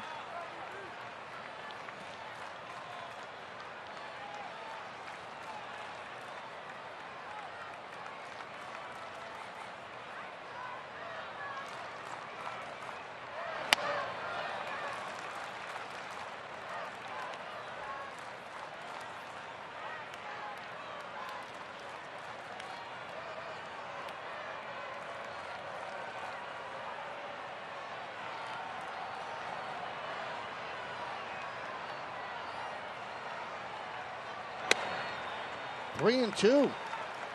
Yankees really working themselves into a mess here after taking what seemed to be a nice, comfortable lead. Crowd getting into it, 35,295. Runners go. And it's a walk with the bases loaded. That'll force in a run. Crossing is Contreras. And now it's 11-5. Well, Hamilton with the command of the fastball, it just left him, and he's trying to go back with that slider. He aimed that one, and I thought it was a decent selection to try to throw the 3-2 slider. He just aimed it down and didn't get that swing. A lot of fastballs that he's thrown, and the couple hitters that he's faced here have been out of the zone. Turang fouls it away. Yeah, remember, this is just the 6th inning. So in the game that the Yankees were leading 11-4, they might have to use their high-end guys in the bullpen. Yeah, that's why I'm a little surprised. I mean, Marinaccio wasn't throwing that bad, that you give him a little longer leash, then all of a sudden you give up a double and you pull him. This is a game, especially you get a big lead, you want to stay away from your high leverage guys, or at least you were hoping to going into the Orioles series. And that's an exciting series and a big one for both teams, the Yankees and the Orioles. And like you mentioned, Mike, we might have to go to a Ferguson or a Holmes late. Foul back here.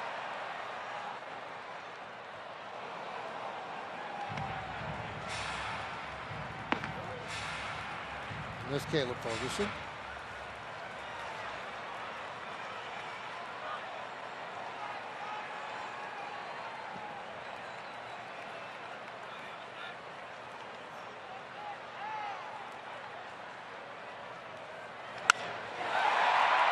Into center field. Judge is right there to make the play. And the Brewers leave the bases loaded. They do score 1. We go to the 7th. It is 11-5 Yanks.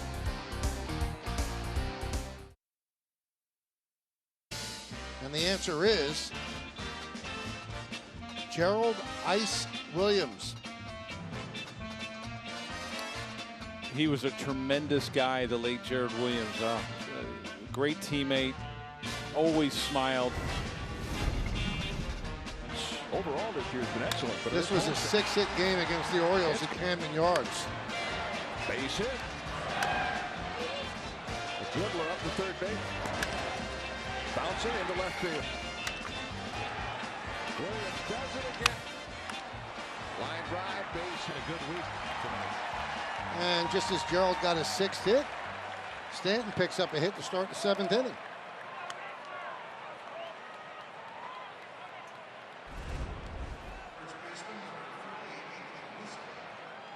Jansen Junk is in for Milwaukee.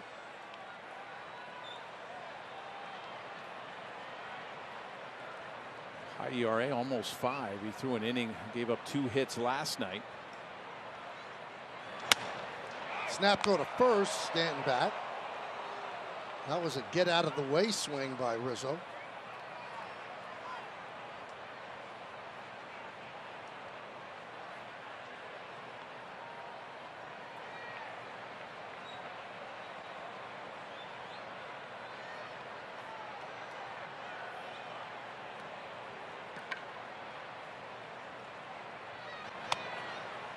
Oh, 0-2. Jeff, you were down there. Could you see how upset Aaron Boone was that he didn't get Joe Williams? And you said he's really good at it. I He's mean, he great gets at everything. it. Yeah, and he was just, I mean, he was in a daze. He wouldn't have gotten it unless you guys gave him some hints. Well, he really didn't get it. I mean, we pretty much gave it to him with the hints, but yeah, he was very upset.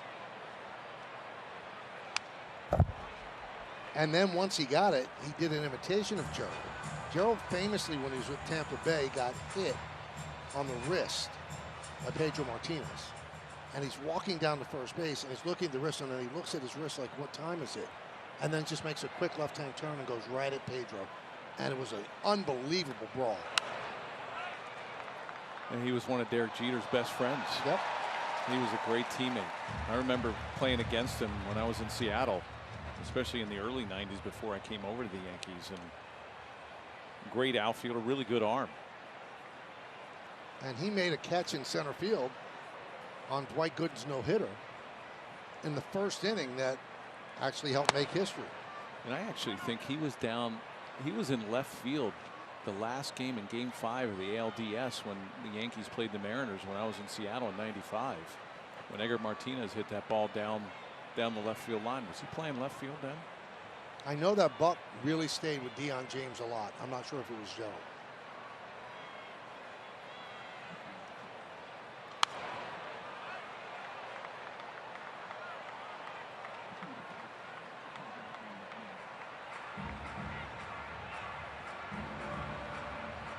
So 1-2 on Rizzo. Yankees lead by 6, 11-5.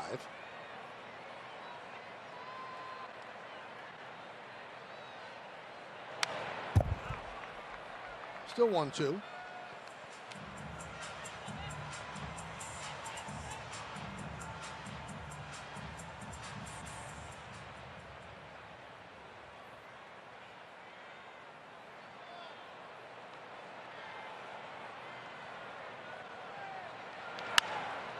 Laced out toward left field. That is a base hit. Cutting over is Frelick. Gets the ball in the corner. Stanton goes to third. Rizzo has himself his 3rd hit of the afternoon. He's been on base all 4 times. Now, we were talking about Gerald Williams in that fight. Check this out. It's unbelievable. First inning. So he gets plunked. And he's looking at his wrist. Then looks what time it is. It's time for me to go beat up Pedro, or at least try. I mean, that's a real baseball fight, yeah. The late Tim Wakefield there. Big G was a tough guy, too. Infield in. Gleyber Torres fouls it away.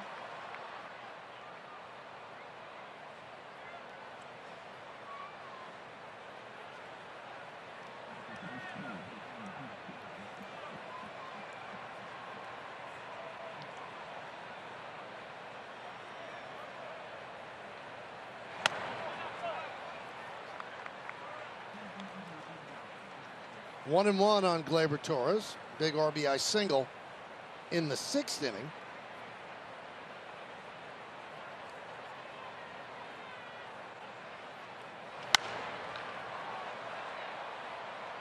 And Jack Curry just texted me and said that you were right, that Gerald Williams was in left field at the end of that game in Seattle.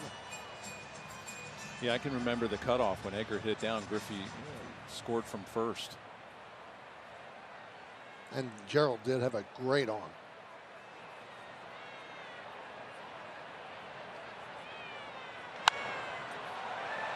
Popped up and out of play.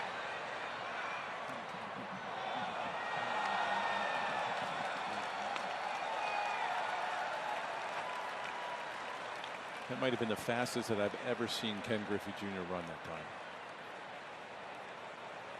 That was the first ever division series. 95, Yankees Mariners. What an amazing series. Didn't turn out the way the Yankees wanted.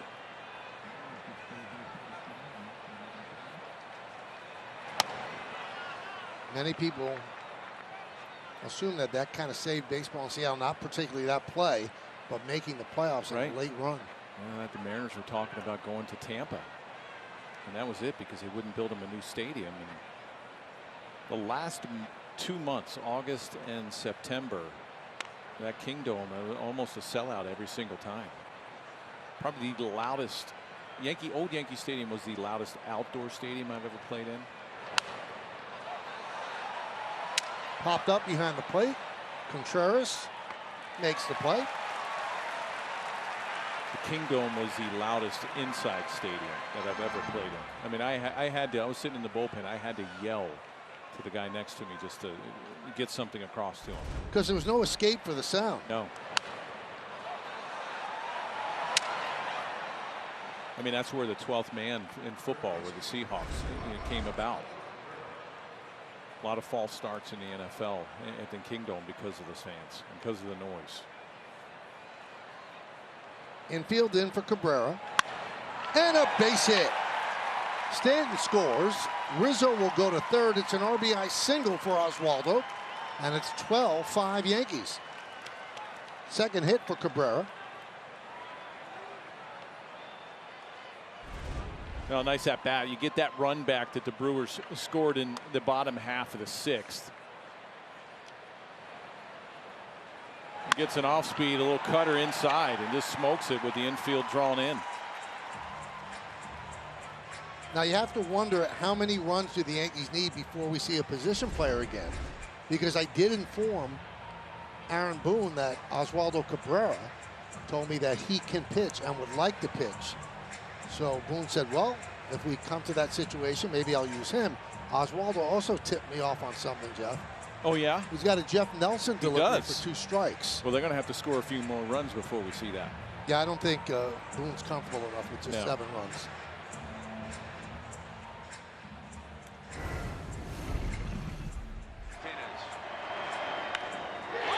Some Yankee fans might want to look away right now. And there you see Gerald Williams playing way over the left center field, and this is the fastest I've ever seen Griffey run.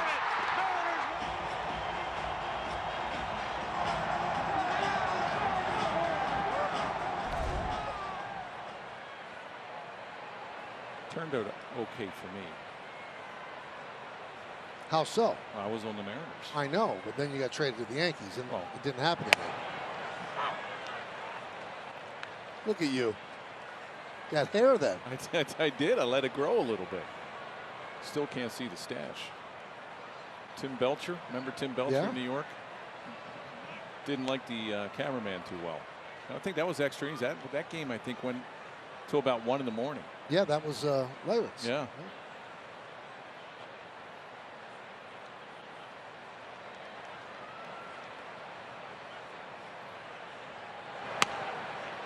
I just remember getting on the bus with the team, and the Seattle fans were rocking the bus and cursing and screaming. Really? Oh my God, it was unbelievable.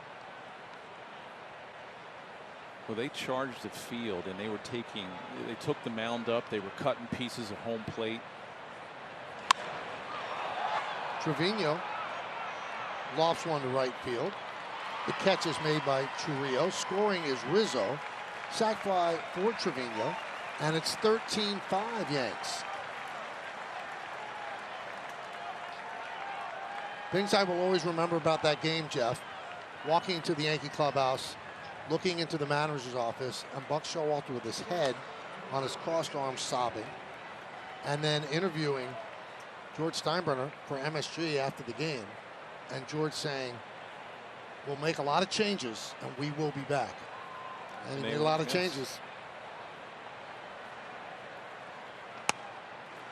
Well, that was when, because the Yankees were the first wild card, we won the division when I was in Seattle, and you won the division, and you really didn't have home field because the first 2 games started in New York. I mean, right.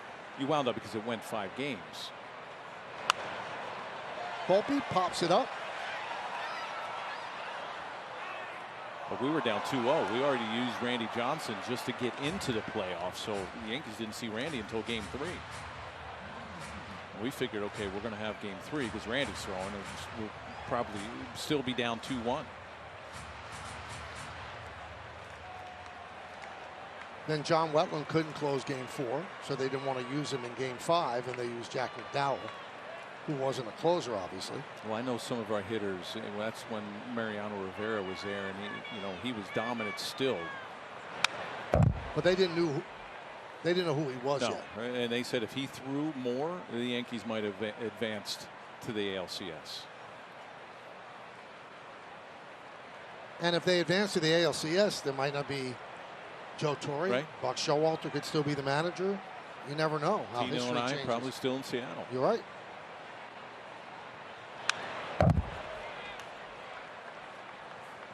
And on the plane ride home, which was the worst plane, it was like a flying funeral.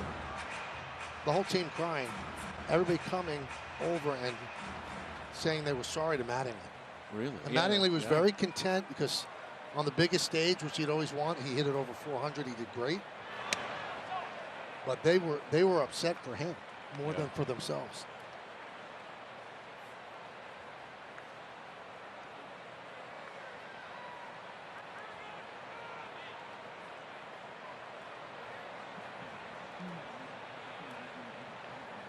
One-two. Fouled away. I've been in some, playoffs for a number of years. The 0-3 Boone home run against the Red Sox, sending us to the World Series, huge game, and that whole series against the Yankees. I know we won some World Series, but those series, they really stand out. They're some of the most exciting I've ever been a part of. 1-2. Well, I always contend, even with all the World Series that they went to after, games 1 and 2 against Seattle in '95, the loudest the stadium ever was. And the place was shaking when Mattingly hit the home run. Well, I had fans tell me that the upper deck was just shaking the whole time. I mean, what is it, 56, 57,000? Yeah, 56.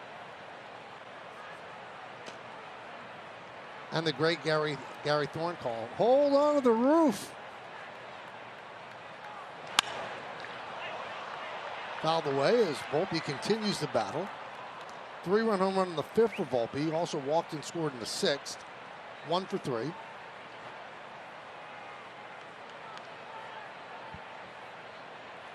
The announced attendance for that game, well, in the Kingdom, was 57,000.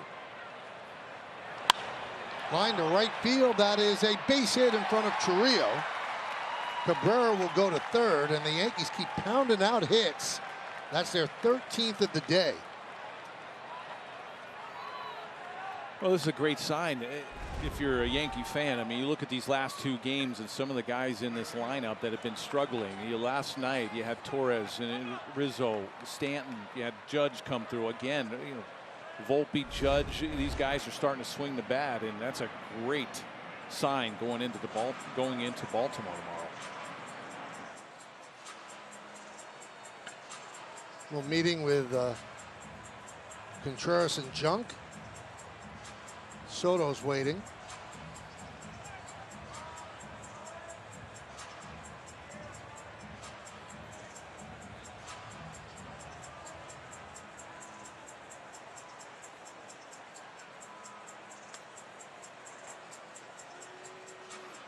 So Soto 1 for 4, RBI single in the 6th.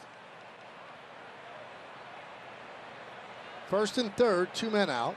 Yankees lead by 8, 13-5.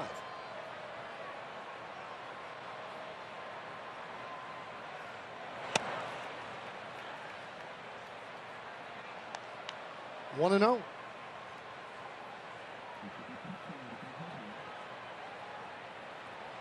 Big hit here, and we might see Oswaldo Cabrera in the game as a pitcher. Not to be, as it's popped up. Adames puts it away, and that'll do it. But the Yankees score 2 more runs. They leave 2. At the end of 6.5, it's time for the 7th inning stretch.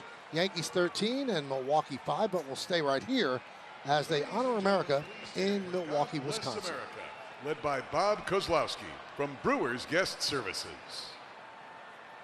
God bless America, land that I love.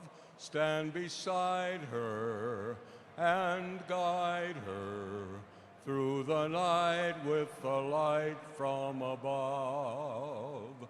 From the mountains to the prairies, to the oceans white with foam.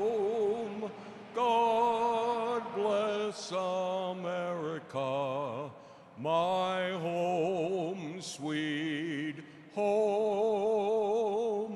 God bless America, my home, sweet home.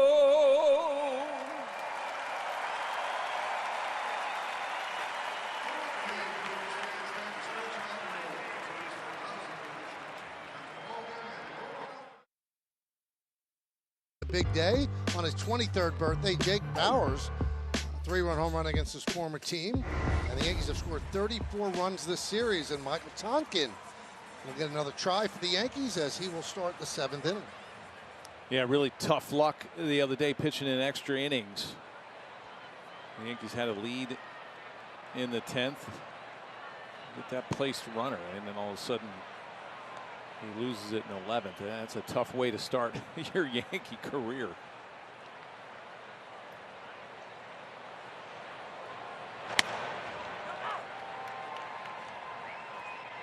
One and one on Ortiz, who's walked 3 times in this game.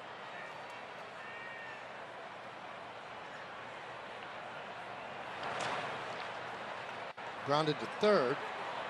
Well, Jeff, how about this? We go to the Wayback Machine. Following Game 5 of the 1995 playoff series, here is a unrecognizable me interviewing George Steinbrenner. Thank you, Bob and Rick. I am here with George Steinbrenner, and George, you have to be pretty disappointed about this. Well, I'm disappointed more for the young players on our team than I am for myself. You know, I've had the pleasure. I know how it feels to win. I know how it feels to lose. I've been in the game a lot of years in a lot of different sports, and this was a truly magnificent series. It really was. And it's a shame that anybody had to lose this series or this game, Michael, but our kids I'm very proud of. They fought, they fought, they fought. We missed our chances, which is, you know, part of sports, part of competition. We had chances to put this game away, and we just didn't do it. We certainly had chances last night, ahead by 5 runs, and we couldn't hold it. So, you know, give credit where credit's due, but remember our kids, because they battled, and they really did. They put everything they had into it. They're just devastated, and life will be there tomorrow, and you have to go on. Just like when we got wiped clean in '75 by Cincinnati, we went to work the next morning. I'll be at work on next year tomorrow morning, and so will some of my people. So I just hope the fans in New York understand how great this group of young players was. Well, very prescient words, because that group of young players went on to win 4 world championships in the next 5 years as Trujillo lines out to second base, 2 down. You had the great big Brady hair going. Big afro? It wasn't an afro, it was just thick. It was wow. A lot of hair. A lot of hair. And that was done, if you know the old Kingdom, yeah, the fans are walking by, and that's all the slamming you in the background. It's outside the clubhouse. And the Bob and Rick that I took it from, Bob Page I think Rick Cerrone was working in the studio. Really? Seems like another life ago. And I know that that's a sore point for Yankee fans, that series, but it kind of gave birth to the run. Well, it did. It had a lot of changes. Torrey, whole new coaching staff. Tino and I came over. High pop-up. And Tonkin works a 1-2-3 7th inning. We go to the 8th, not on MSG, but on Yes.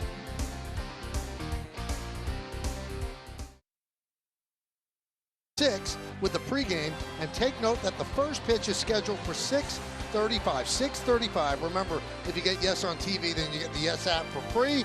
And this is the matchup for Game 1. Clark Schmidt against Grayson Rodriguez. Our coverage begins at 6 on Yes.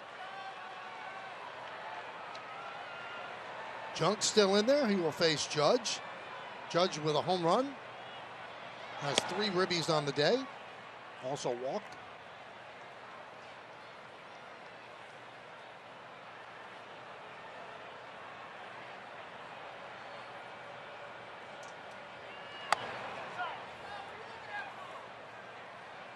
It was funny. I saw Bob Watson in the beginning of the game when they put him on as a Yankee. He was the one that called me when I was in Juneau, Alaska, after the '95 season, when I got traded, when Tino and I came over to the Yankees.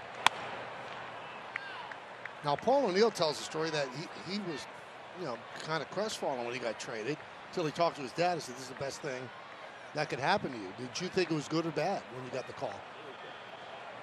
Tino and I both thought that we were going to come back in Seattle and do it again and maybe get a little bit further. Right. I was actually on the Caravan. The Mariners have a wide range of fans. They go everywhere. There's Bob Watson, outstanding person, outstanding GM. And I went everywhere with them. You go to Idaho and you go to Portland, Oregon, up in Vancouver. It's like a winter Canada, caravan everywhere. meeting fans. Yeah, Okay. you're trying to promote the team. And one of the places was Alaska. And we would go to Fairbanks. Dan Wilson and I, who was a Mariner catcher for a long time, we went to Alaska, and I was in Juneau. I had one more day. I went back to the hotel, and all of a sudden I get a call from Bob Watson and saying, "Hey, we just acquired you and Tino." And I mean, you're disappointed for a second because you got traded off a team that just went to the playoffs, but then you realize where you're going. You're like, you're not going to a last place team. You're going to New York. And I loved pitching there as a visitor my first few years in the big leagues in Seattle. So I wasn't disappointed. Another base hit for Judge. Jeff, he just looks more locked in over the last 2 days. I don't know if something just clicked in, but he seems like he's on time. When he hit the home, actually when in the 4th inning yesterday, it just looks like he's seeing the ball a lot better. It doesn't look like he's guessing up there. I watched his first couple at-bats yesterday, and even when he got the base hit in the 4th inning, he looked a little puzzled or a little lost at the plate. Like he kept trying to outthink the hitter. And sometimes you just overthink things. And I think over the last few at-bats, he's just relaxing a little bit, not overthinking it. And I think he's a guy that's not going to panic anyway. I mean, everybody's going to say, "Oh, look at the struggles that he's had, in the beginning of the year." I mean, he's a guy that, this happens. It's baseball. And he'll wind up getting it going. And he has over the last 5-6 at-bats. Taylor Trammell pinch runs. And there's a base hit for Alex Verdugo. And Trammell will stop at second. Yankees keep pounding out hit after hit. Their offense has come alive.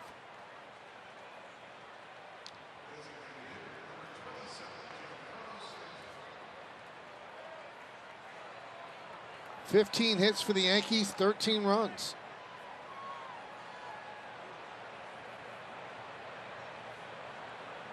So here's Stanton.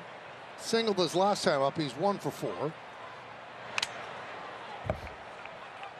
Well, Verdugo's hit. Everybody in this Yankee lineup has gotten a hit today.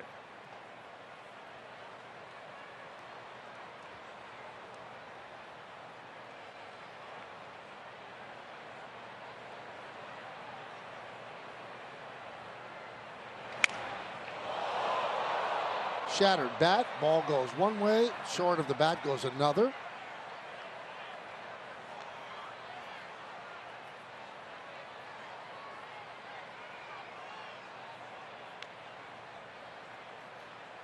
Be a cheese board now.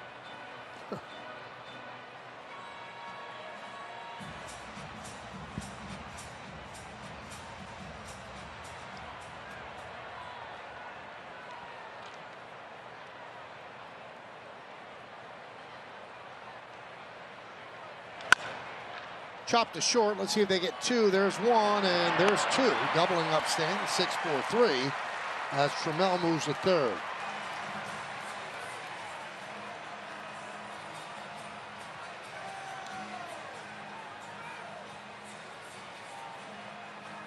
And that'll bring up Rizzo, who's had a great day. 3 for 3 with a walk, 2 doubles, and a single. Sitting on 299 career home runs. Has punched the average up to 270.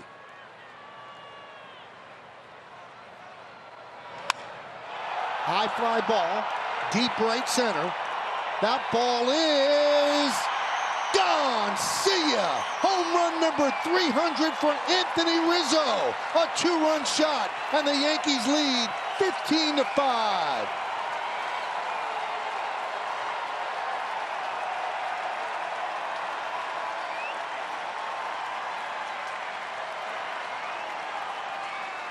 Michael, you called it earlier. This is the place if he's going to get number 300. That's number 19 here in Milwaukee against the Brewers.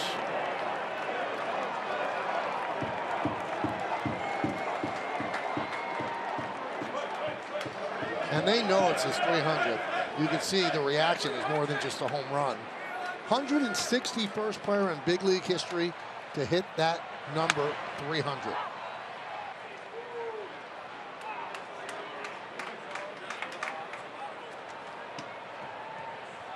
Of all the players that have played, just 161. Congratulations, amazing. And you know, sometimes that last home run, it takes you a while to get. Gleyber Torres rips one into left center field. Torres is going for 2, and the throw is not in time.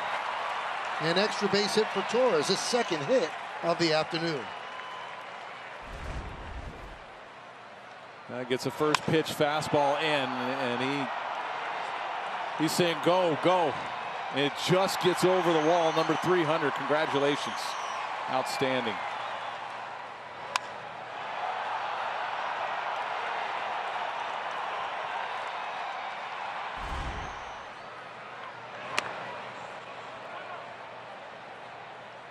That will be an easy ball for him to get, right by the Yankee bullpen. Yep.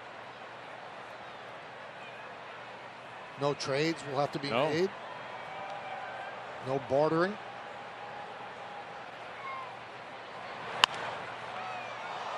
Junk knocks it down and gets Cabrera for the final out. But the Yankees get 2 more runs, and they get it in historic fashion. Home run number 300 for Anthony Rizzo. Congratulations to the Yankee first baseman. Yankees up by 10.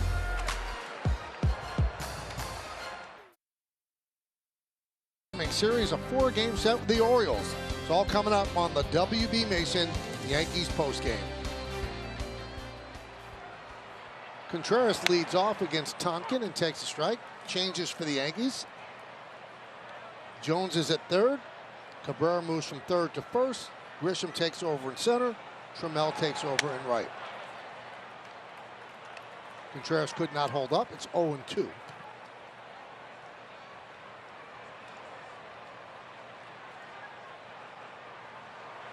Swing and a miss. 4 in a row retired by Tonkin.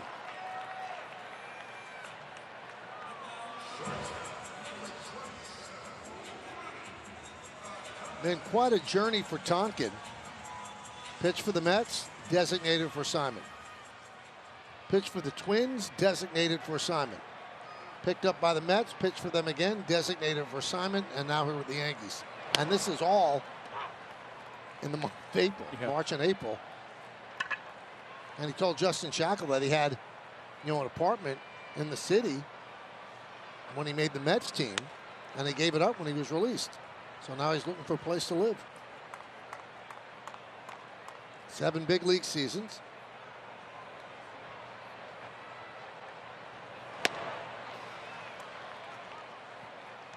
You know, another note on Rizzo. Rizzo's 300th home run.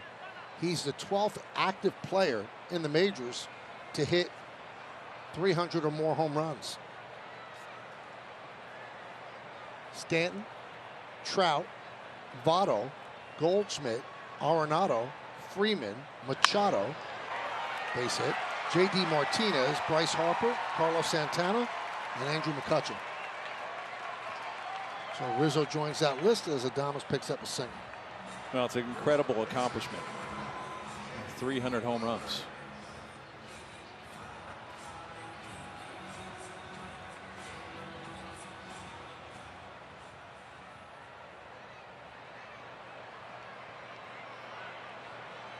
Here's Jake Bauers.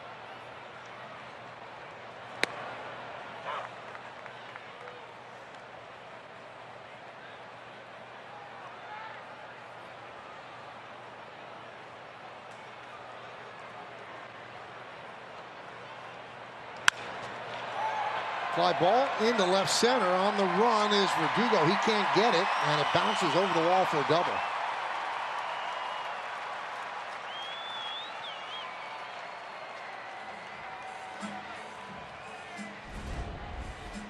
It was just a fastball, or actually it was a slider away. It caught too much of the plate.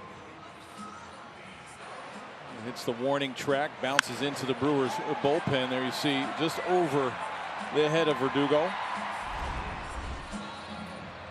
Well, Oliver Dunn is pinch hitting for Sanchez, and you hope that Sanchez is okay after he got hit with a pitch his last time up. So he does not take this at bat against Tonkin.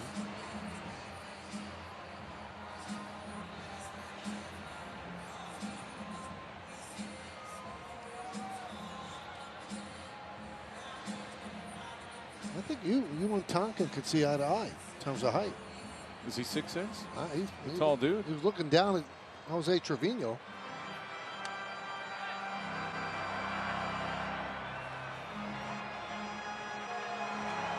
And here comes Aaron Boone.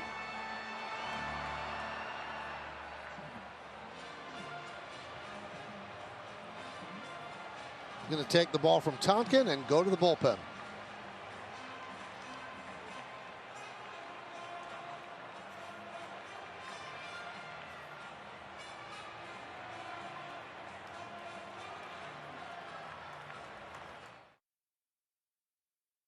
In each of the last two games, and a historic blast off the bat of Anthony Rizzo.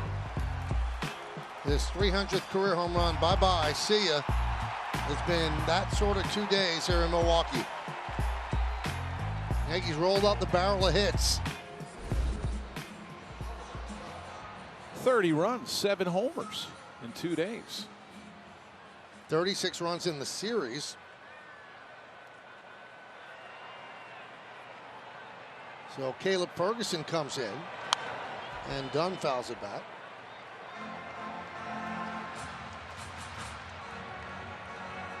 Well, according to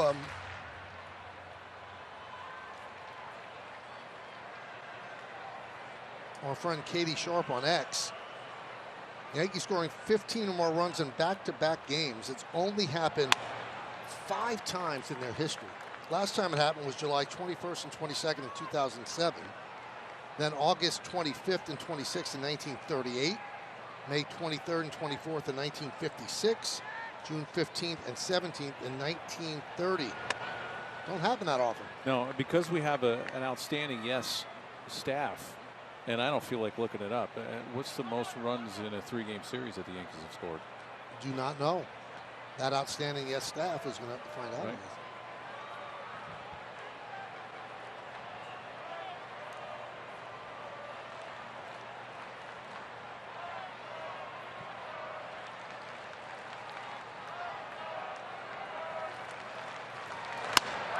Strike 3. Dunn down looking. 2 outs. Now, they don't get a hit here, Jeff. And you know Aaron Boone, never too comfortable. Would he bring in a position play for the night? I don't think so. You have Trevino back, and then that means if he goes to the mound, Cabrera's not going to pitch because he's over at first and Jones is at third. I think you just get somebody, you let Ferguson finish it up possibly and head to Baltimore. You could still have Cabrera pitch and just could put Wells over at first. Yeah, put Austin Wells at first.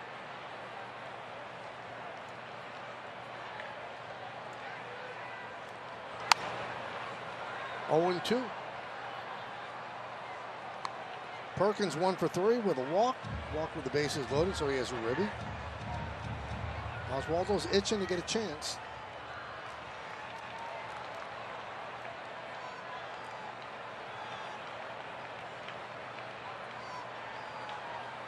Upstairs, 1 and 2.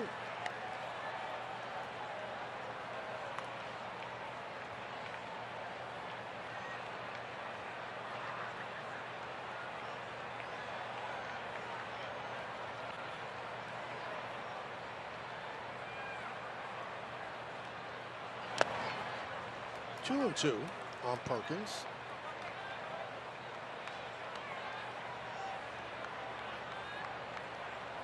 Perkins, a switch hitter, batting from the right side against Ferguson.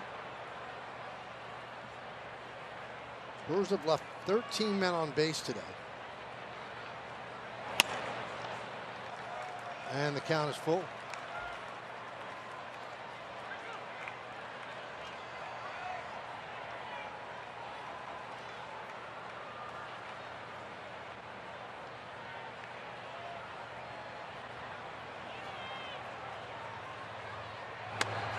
Strike 3, they've left 15 men on base as they strand 2. We go to the 9th. Yankees leading this one by 10. Memorial Sloan Kettering Cancer Center. And by FanDuel, new customers can get $150 in bonus bets guaranteed when they place any $5 bet. Well, it's been a couple of days of position players on the mound. Jake Bauers will get his turn to pitch the 9th inning for Milwaukee.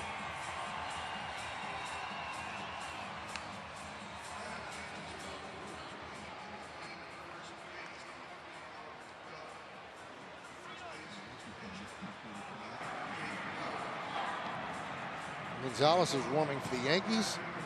Dunn, who pinch hit for Sanchez, he moves over to first base. So here's Trevino, who pitched yesterday for the Yankees, going up against Bauers, and there's a strike.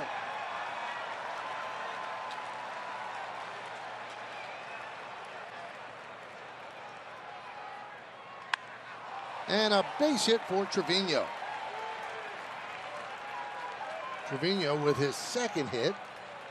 He has 3 RBIs in the game. And to the top of the order, here's Anthony Volpe, celebrating his 23rd birthday. A couple of hits for him and a walk.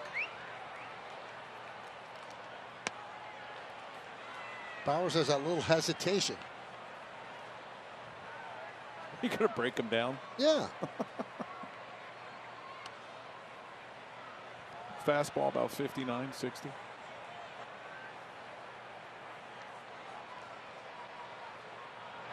The little folly floater. I don't think he stopped there. It should have been a balk.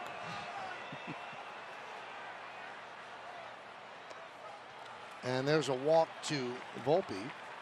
The old folly floater is from Steve Hamilton with the Yankees. He came up with that pitch, and then later we saw the lob by Dave LaRoche. Similar pitch to the folly floater.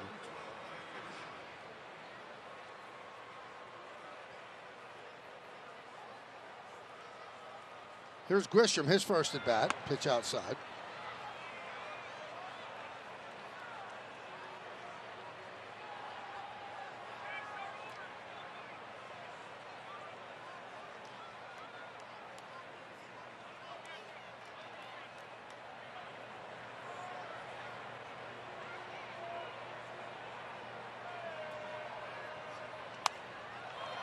Popped up.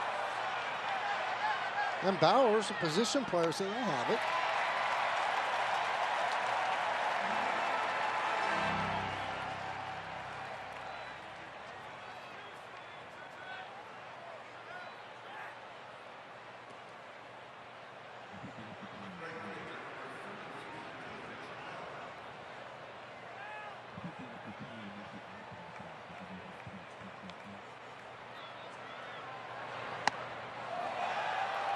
Trammell swings and misses.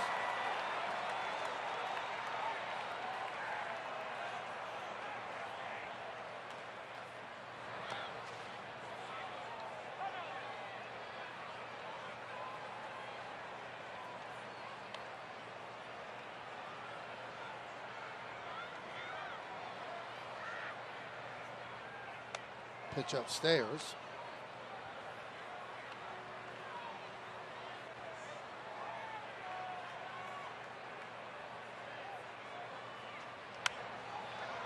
Popped up, third base side, long run for Ortiz, can't get there. Now this is Dave LaRoche, lefty with the Yankees, against Gorman Thomas, the lob.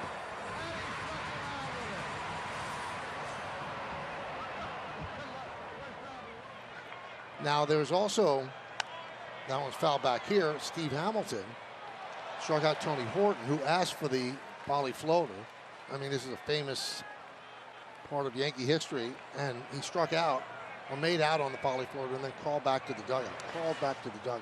Well, that pitch there went out of the screen and then came back down. Really?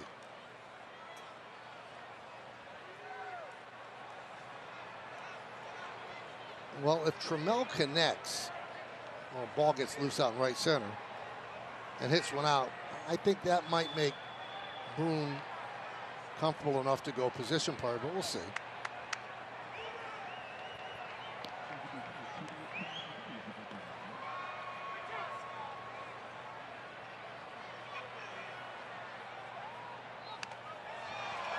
Just got a piece to stay alive.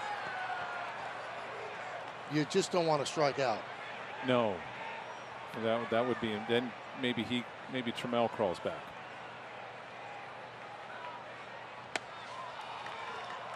And that's a walk to load the bases.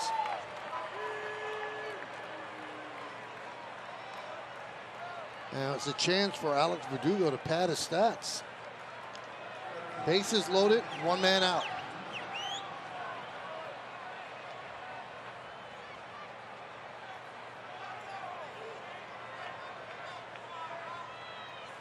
Stanton's on deck. He connected off a position player last night.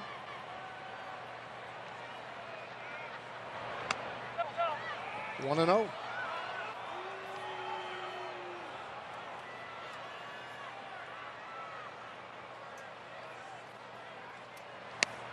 And a strike. 62 miles an hour.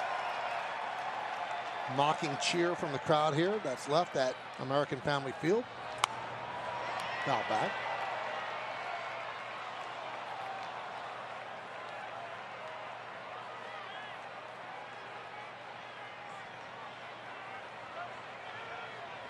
And the pitch. Upstairs, 2-2. He humped up a little bit, got 69 miles an hour. Hovered around 59 and gave it a little extra. The 2-2. Skied the other way. Makes the seats out of play.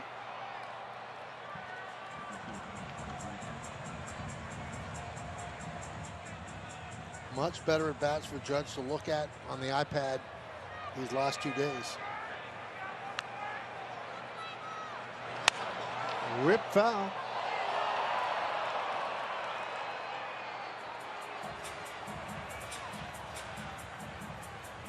Weather's going to be nice in Baltimore, right? Hot. Hot. Very hot. A little humid. Ball flies. Bowers wanted that one. Well, we said Malinsky was hitter friendly. Maybe not a 10-run lead. You might want to expand the zone a little bit.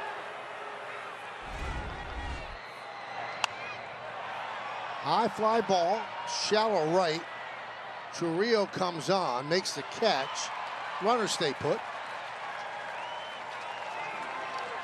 So two-away for Giancarlo Stanton. Bowers looks defeated, climbing up the backside of the mound. Oh, now Stanton.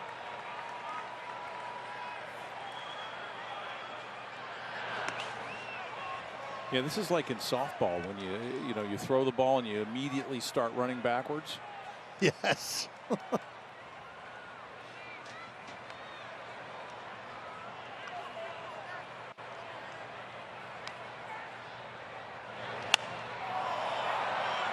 Popped up on the right side. Dunn is there, and a scoreless inning for Jake Bowers. We go to the bottom of the ninth.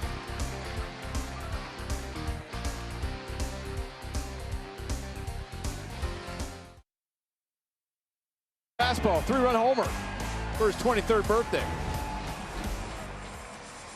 Not a bad way to blow out the candles. Yankees have a new pitcher. It is their 5th pitcher out of the pen. It's not a position player. It's the left-hander Victor Gonzalez. This will be his 12th game.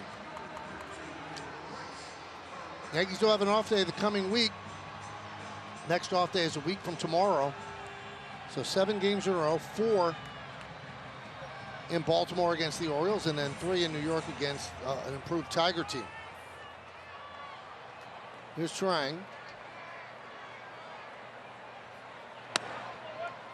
1-0.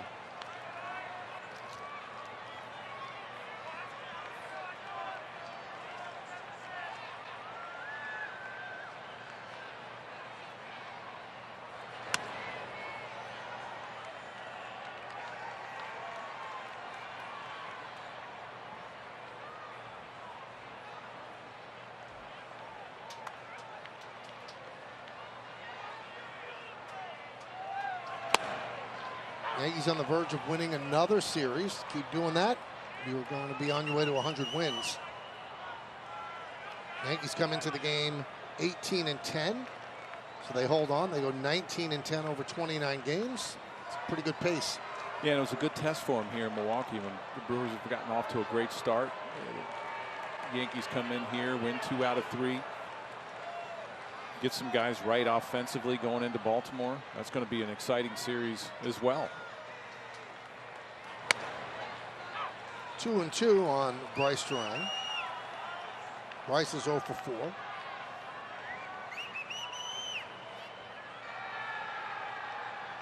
That man hit his 300th career home run.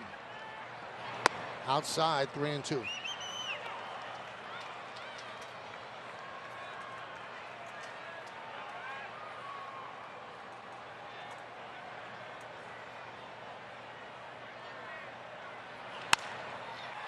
Chop left side. Jones, should I say, over to Cabrera. The first out. We talked about the folly floater. Here it is, Steve Hamilton. And that was a frustrating pitch. That's at the old stadium. Here's Thurman going to get the pop-up. And he does. And so disgusted, can't believe that he made out. It looked like everybody's laughing in the Well, dugout. I think he ends up crawling back into the dugout.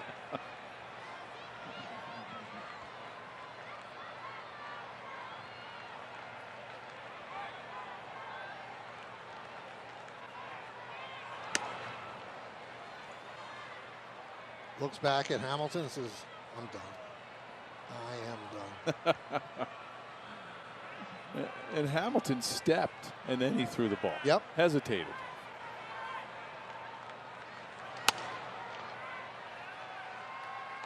Now, softball players crush that. That. Oh, absolutely. They're used to that. Yeah, but major league players are not. So you can get some outs that way.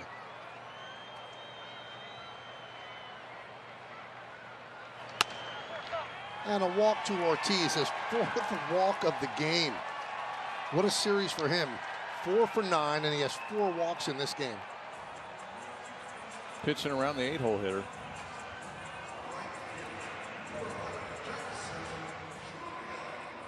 Had his first big league home run yesterday, or on Friday. Yep. Here's Jackson Churio.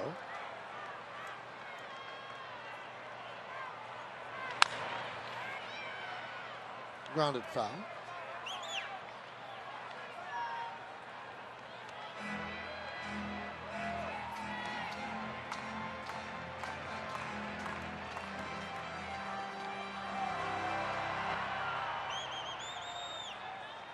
Owen Miller is on deck.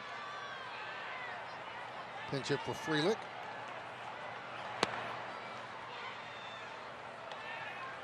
Not very often you see two games where almost everybody on both teams has been used. It has a very spring training-ish feel. Scorecard doesn't look great. 1-2.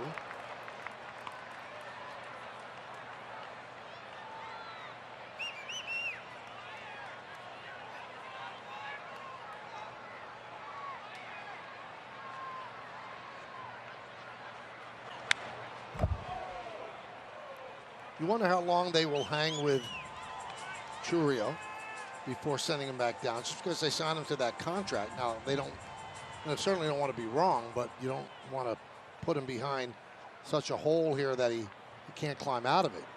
And as Jeff said, Jackson Holliday was sent down. And Holliday is the #1 prospect in baseball, and Churio is the #2 prospect in baseball. Yeah, Holliday had a terrific spring. Thoughts that he might have made the team out of spring, and then got off to a great start in AAA. They call him up after a couple weeks, and they only got 2 hits in the big leagues. I think he walked a couple times as well. 20 years old, sent him out. He was 2 for 34 with them. Yeah. And right now, Churio with his 0 for 4 today is 4 for his last 39. And he's 1 for 11 in the series.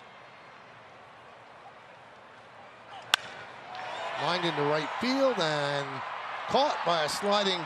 No, he did not catch it. Trapped it, so it's a base hit for Churio. And Ortiz moves to second. Nice attempt by Trammell. The Brewers have some guys on the shelf, and a nice effort there. There you see bounced about a foot in front of him. Nice job of keeping it in front of him. The Brewers have some guys that are on the IL. He may stay up here if he continues to struggle, and all of a sudden those guys get healthy. They might option him out. Well, right now they're winning, so they can absorb all the at-bats without hits. But at some point when it starts to affect the bottom line, they might have to say, hey, you have to go get some more seasoning. Well, the Orioles were as well. I mean, Holliday was batting 9th, just like Churio.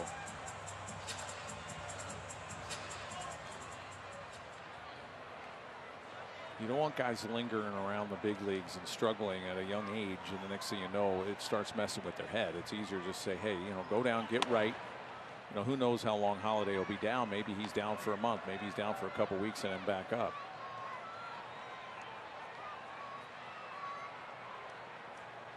So Owen Miller pinch hitting for Frelick. 1-1. Now 1-2.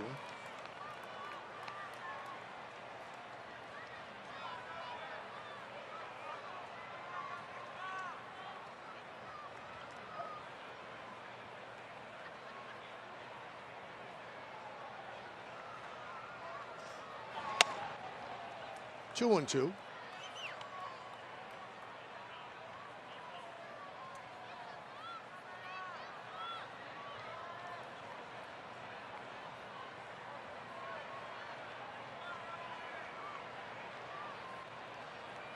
Swing and a miss. Miller down on strikes. Yankees 1 out away from taking this series. And Joey Wiemer is going to pinch hit for William Contreras.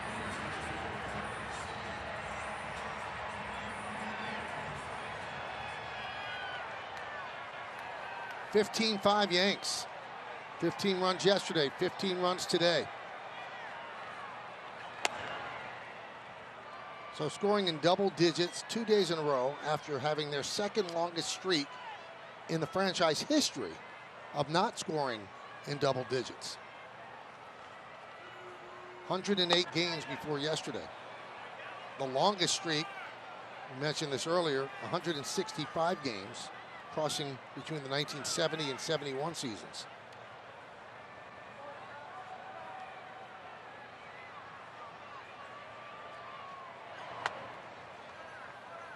Two and one.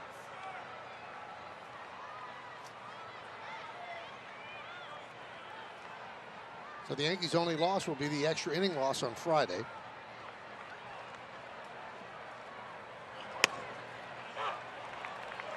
And Milwaukee down to its final strike.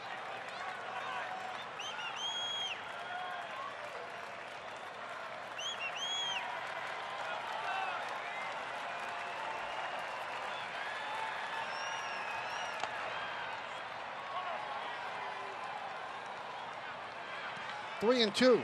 Runners will go, first and second, 2 outs. Bottom of the 9th inning. Yankees with 18 hits, Milwaukee with 11. Milwaukee's left 13 runners on base, the Yankees 8.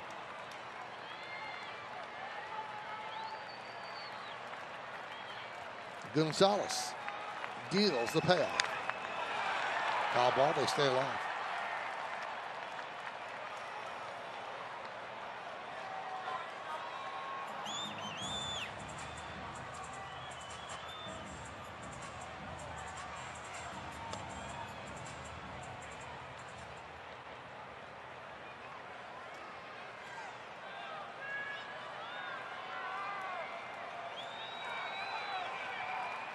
Runners go, payoff. Popped up. This should do it. Jones in foul territory. And the Yankees win 15-5 and take 2 out of 3 from Milwaukee and now move on to face the Orioles, a 4-game set in Baltimore. Well, congratulations to that man right there, Anthony Rizzo, number 300 on the year. And again, these last couple days, a lot of guys snapping out of some slumps, much needed hits. Aaron Judge back-to-back home runs, another series win. 37 hits, 15 runs, 7 homers in these last couple games. And they are 4-0 in rubber games where the series is decided. So 7-1-1 in their 9 series. And Milwaukee loses just its 2nd series of the year. Good weekend in Milwaukee. We'll come back, finish it up in the postgame after that.